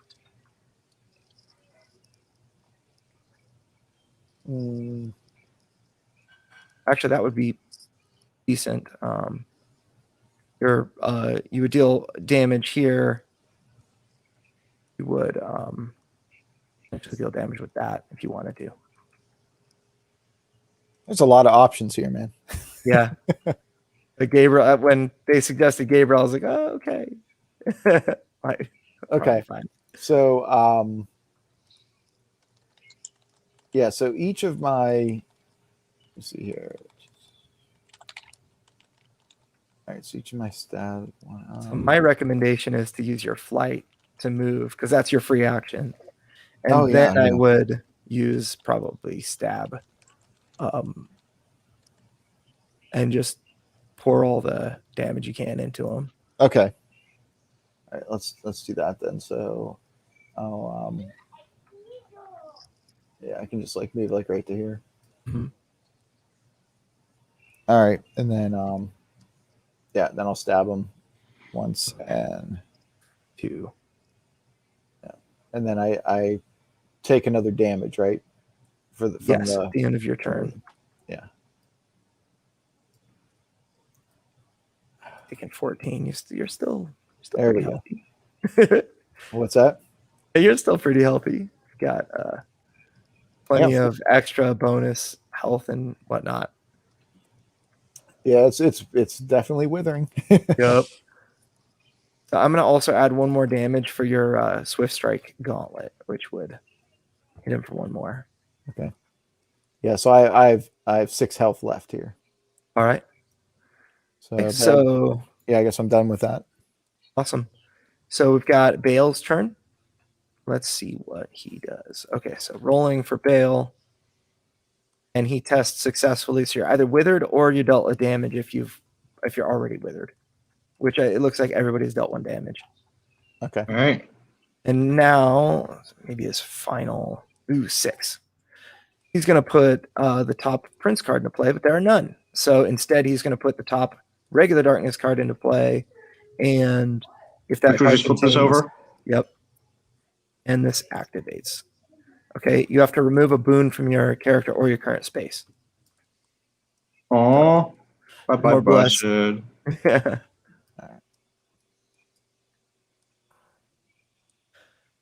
Uriel, what you got? Okay. Let's see here. We're gonna start with. I'm starting to get low on damage, so we're gonna have to be careful a little bit. He's at 31 damage right now. Yeah, so he's got taken 31. He's got. Oh, he has that much on him? Yeah. So, okay. Oh, let's just win. Gabriel's been the tank. Yeah, he has. Okay, so I'll do a Crucible first. Boom. No, there's not a need to move, so I'll just stay in my spot, and I deal him Swords, which is 5. All right. Damage. That costs 2. I'm going to do it as a free action again for cost 2, deal him another 5, so that's 10 in all. Nice. How much does he have left? He has taken 41 damage now, so he's got 13. Okay, let's. 13. How much do I have? I have 12 health. I have 5 health left, and we're going to be taking 3 damage at least on the darkness cards. So I will do a passion to deal myself another 2. All right. La Pasión. And that will get me another 2 courage, which I will then go ahead and spin on the Crucible again to send him another 5 his way. And then Is that 8 now, or I think? Yeah, he's at 8. I think I can do it. I can deal him 3 more if that helps. I mean, you can if you want. Sorry, you know what I'm gonna do? I'll do a firebrand. Okay. That deals him 3. Cost of courage. I can use this to gain an action again. What? Do a firebrand again for another 3. I have the courage left to Nice. do a crucible. Sorry, man. Oh Azrael, wow! I took the kill away Nice. from you. That's awesome. Hey, as long as Baal is dead, I'm good. That's good. All right, Nice. so he took 56. Yeah, so you dealt him 25. Boom. It's pretty good. Not bad. Not bad. Crucible 4 times and firebrand twice. Yeah. That's awesome. So now I know that this was so it was your first game, Samson, and only your second game, James. But there are actually higher levels of difficulty. This was the lowest level of difficulty at called adventure level, and there's heroic, nightmare, and abyssal difficulty. We would actually use talents and demons would get more beefcake. So let's say if we did 1 difficulty level up, Bale would actually have this talent, which is Corrupt Offering. He would deal 1 damage to each angel, divided however players choose, and we would add Shadow to each angel's space that is dealt damage in this way. So he would have been And at 63 health. Yeah, 63 health, and he would have dealt additional damage every round. Of course, there's an additional level of difficulty beyond that, where he would have had 72 health and dealt 1 more damage. Ooh, Lord have every round. mercy. And then abyssal level difficulty would be 81 health, and he always succeeds here. So it's it gets pretty wild. You have to be pretty perfect with your play. So Awesome. Well, enjoyed it. that's awesome. Yeah. And I forgot, all the other demons could they would have additional talents as well. So if we're playing on hard difficulty level, they could have things like this. So they could start moving towards saints, or they could start dealing additional damage, and they have different health. So their behavior could change. They might start blocking movement, for example. Massive prevents movement through them, or so there are a lot of different things that actually cause their behavior to change and really start to force players to adapt on the fly in order to make the right decisions. So, And Andrew, you created this game, right? I did. Yeah, Yes. good job. This is really fun. And this is actually my first time ever playing a game like this. Like Yeah, I've never played Like any. Or I've never played, like, I never played Dungeons and Dragons. I've never played like, so like any sort of board game or tabletop game that's more than I mean, like Monopoly. we're talking like Monopoly, Battleship, Mhm. Shoots and Ladders with my kids, Candyland, like Yeah. no strategy based game. Candyland Yeah. has plenty of strategy. No, I'm just kidding. No, It's called you throw think of away Shoots all and the Ladders. cards. One Yeah. of the kids at my church here, this was a few months ago, she asked me if I wanted to play Candyland with her. And I said, how about this? How about you do my turn for me, or like pull my cards for me, for the game? And she's like, yeah, sure. So she was literally like just in the room, just playing it by herself, That's playing so my funny. turns for me. That's clever. Yeah.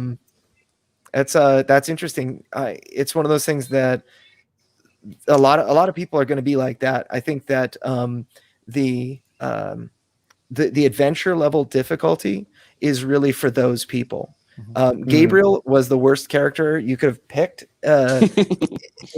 for a first time player. You really were fed through a fire hose playing Gabriel. There was a lot of having all the options. I liked thinking through, a lot of the Yeah. different things to do. I didn't feel like, stuck, because there were ways, like I wanted to play more of my my little cards down here, but Mhm. just like figuring out, okay, what's the best way to just, kind of pile on the hits or to pile on the heals or whatever. Like, yeah, I really Yeah, that enjoyed was it. smart. You really kind of picked it up quick, which is honestly, that's exactly what I wanted to do for a game like this. I tend to be, I'm a huge gamer. I love the artwork too. Artwork is thank you. fantastic for this. Yeah, the artwork is amazing. Yeah. Yeah. I just thought it was cool that you're able to pick it up just as somebody who's really not a board gamer per se. And, you just kind of have. Yeah. Now, to be honest, it would be a lot easier to play physically.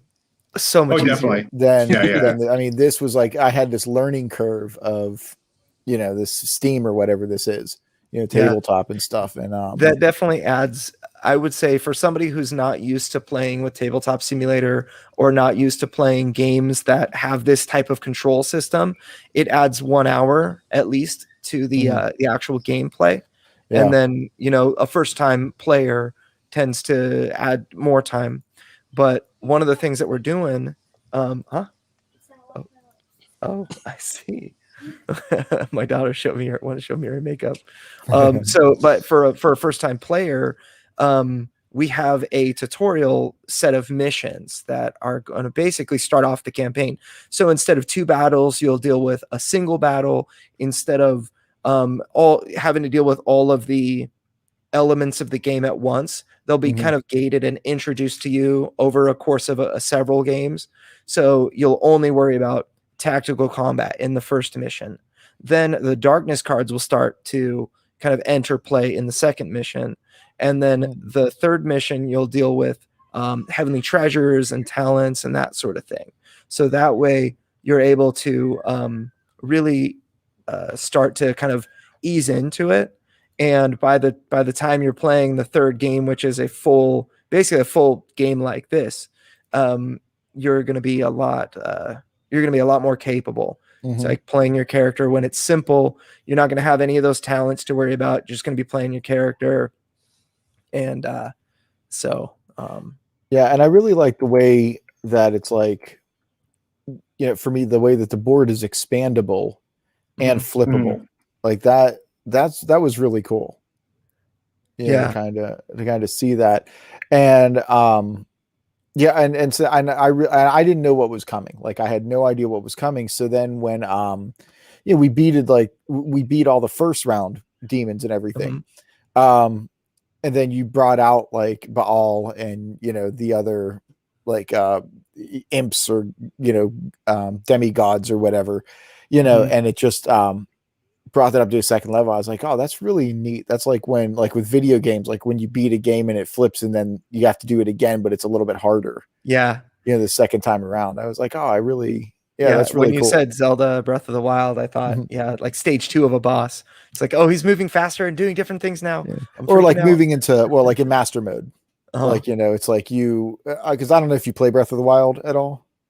Actually, no, it's one of the only games what they did with that with master mode was it's like all the fighting skills that you learned.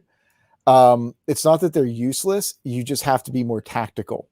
Yeah. And so you have to approach fight battles a different way. You have to, they just made it so the things that you relied less on in the first part, you have to rely more on.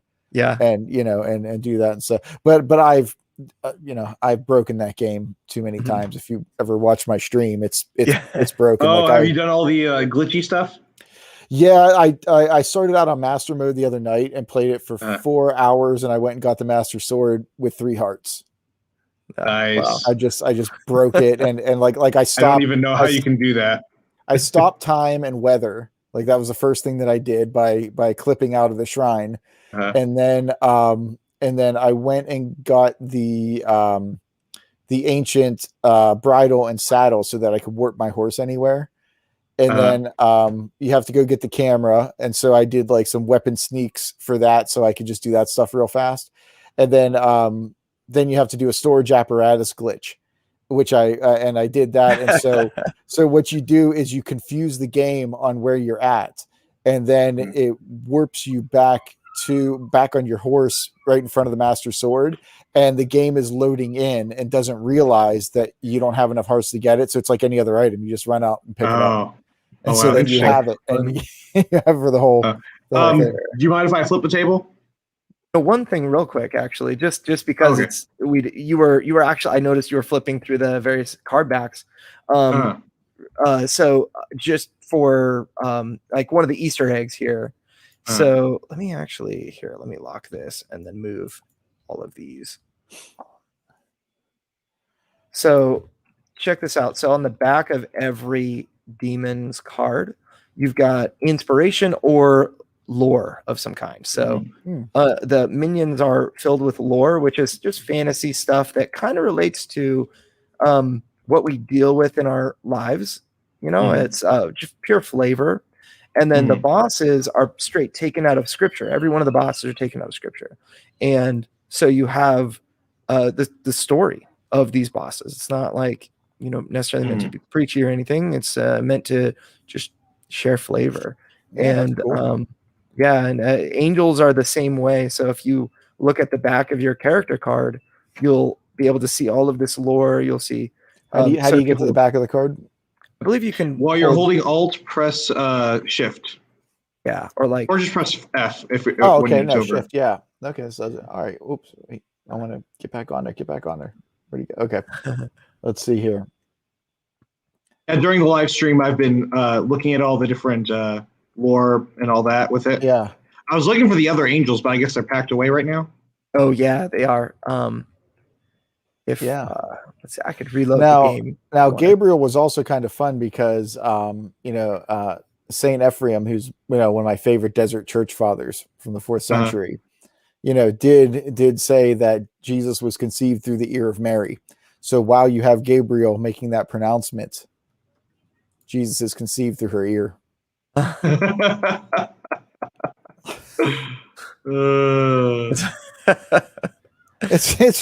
It makes sense though. It does, Saint Ephraim, Yeah, but that was in his poetry. But that was popular in the 4th to the 7th centuries, and you can find that not only the poetry but in mosaics. That's awesome. I'm not going to argue against it, honestly. No, well, you got to figure if you look at logos, you look at that word, and it's that divine emanation from the Greco-Roman understanding, and it makes sense that from her hearing Gabriel's pronouncement at that moment through her ear is when the incarnation is taking place. I know that they were doing it to preserve her virginity, but it theologically makes sense.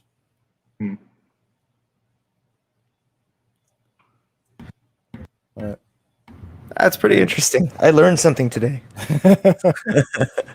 So Adam and I were very well educated, I think. That's awesome. I mean, James, totally, dude. I can't get used to calling you James. I'm sorry. It's all good. You're giving away my secret identity online. How dare you? Just cut that part out. Edit that part out. It's too late. It's been live streamed. Oh well. All 4 people, including me, who are watching, they now know the secret. That's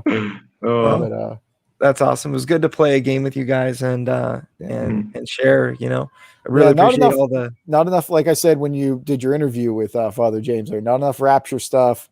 You didn't have any get out of LaHaye free cards. LaHaye should be an angel. Yeah. That's it. I mean, you really need to come up with a charismatic edition. Like the Cards Against Humanity, you can really get the lore going. Yeah. There's this game. It's called Sunday School Answers. You can find it online, and it's are you familiar with obviously Apples to Apples? And Cards Against Humanity and all that. Yeah. So my kids play Apples to Apples, or they used to.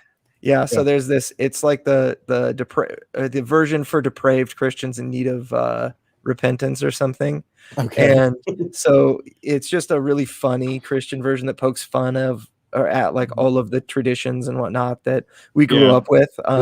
Like raising your hands or I don't know, just youth being Jesus to everything. or starting every prayer with Dear Heavenly Father, if you're most holy, or silly things like that. Youth pastors doing backflips to entertain the kids before his before their sermons, or That's Yeah. awesome. yeah. So it was just silly. Emerson does that. That's what he does before his. That's what you Presbyterians do, right? You Yep. just do backflips. Yeah. I with Pentecost Sunday on Adam, did you preach on Sunday? I did not. I preached this Sunday. Okay, so you got I did. I celebrated the Eucharist. Anyway, what? Oh, cool. Pentecost Sunday, it's like I almost always give the exact same sermon every Pentecost, and I just go through the history, like the first Pentecost and how it relates to the second Pentecost, and I end up saying it. I always feel bad doing it because I know there are charismatic people that watch me online. I know that, but I always say that the glossolalia that they do is practically the most un-Pentecost thing you could possibly do because it's not speaking in a babbling in a gibberish. It's one message through many languages that are known. Yeah. And I'm just Which is kind of the opposite. Yeah. And I'm just like, it's so ironic. I always feel bad, like, when I say that, because I'm like, but what can you do? But I still have to write my sermon for Sunday. I got to finish up mine too. I'm preaching this Sunday. Well, I y'all want to flip the table? I got all kinds of stuff. Yeah, flip the All right, table. I'm going to flip the table. All right, 1 second. Boom. Bye. Falls apart. Yeah. There the names go. Well, pleasure, guys. Yeah, Again. he does that forever, I think. It's an infinite loop. Well, Yeah, Angel, yes. thank you for creating the game and introducing me to it and everything. And you said the Kickstarter starts June 8th? Yeah, June 8th. In fact, June I can 8th. even share, if anybody wants to, I can see. We've got I have the link to your website on 974. there. Yeah. Okay. So let's see. Hey. I wonder how I sent. Hey, I'm not- Andrew. So it starts on June 8th, and it's planned to go for how long? 10 days, a few weeks, or what? It's actually 30 days. So it's going to go 30 from June days. 8th to July 8th. Yeah.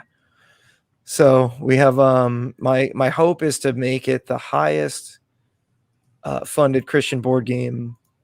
I mean, it's not Ever. huge, but I think my funding goal puts me close to that. But I'd really like to do something special with it. Awesome. I think it's possible. We'll see. God knows. But How much do you need to raise for it? so the base funding goal is going to be unless something changes, I'm going to do my last minute manufacturing updates and whatnot. But $39,000. Okay.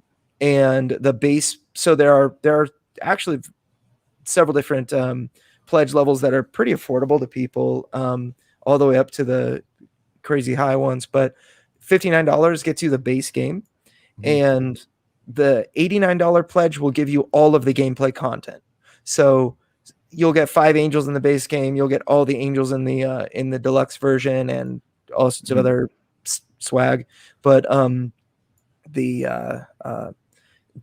you can get metal coins for $20 more. You can get a neoprene mat, which is like a big, thick. It's almost like a poker table. Turns any table into a poker table. It's like a thick mat that you can kind of really easily pick up cards, and it looks good. And Very cool. So that's like the all-in. You can get all of that with miniatures instead of using standees, which are the cardboard cutouts.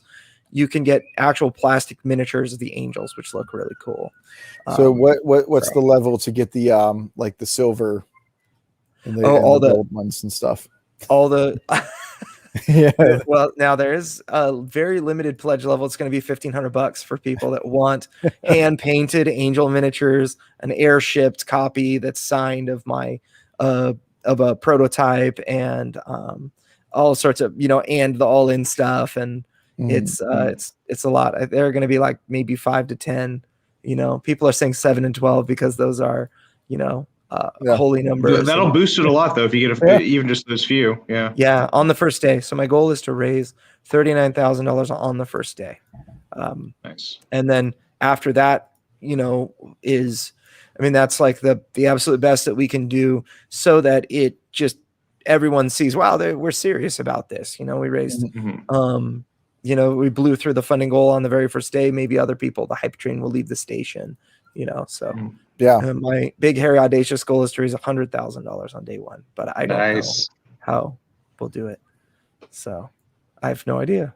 So Got to just Well- do my best to prepare and let the chips fall where they may. Yeah, No. well, best of Providence to you. Yeah. 'Cause Thank you. Presbyterians don't believe in luck. So Right. yeah, Theology Pit says this was really fun. That's awesome. Yeah. Appreciate it. Well, I heard that guy's kind of a loser though, so I know that guy's kind of a loser. Awesome. person I is like a him. jerk. I like him fine. So But all right. Thanks again, Andrew, for leading us on this. yeah. I'm gonna go ahead and cut off the stream now. okay. See y'all. All right. Cool. Peace. Yeah. Bye everybody.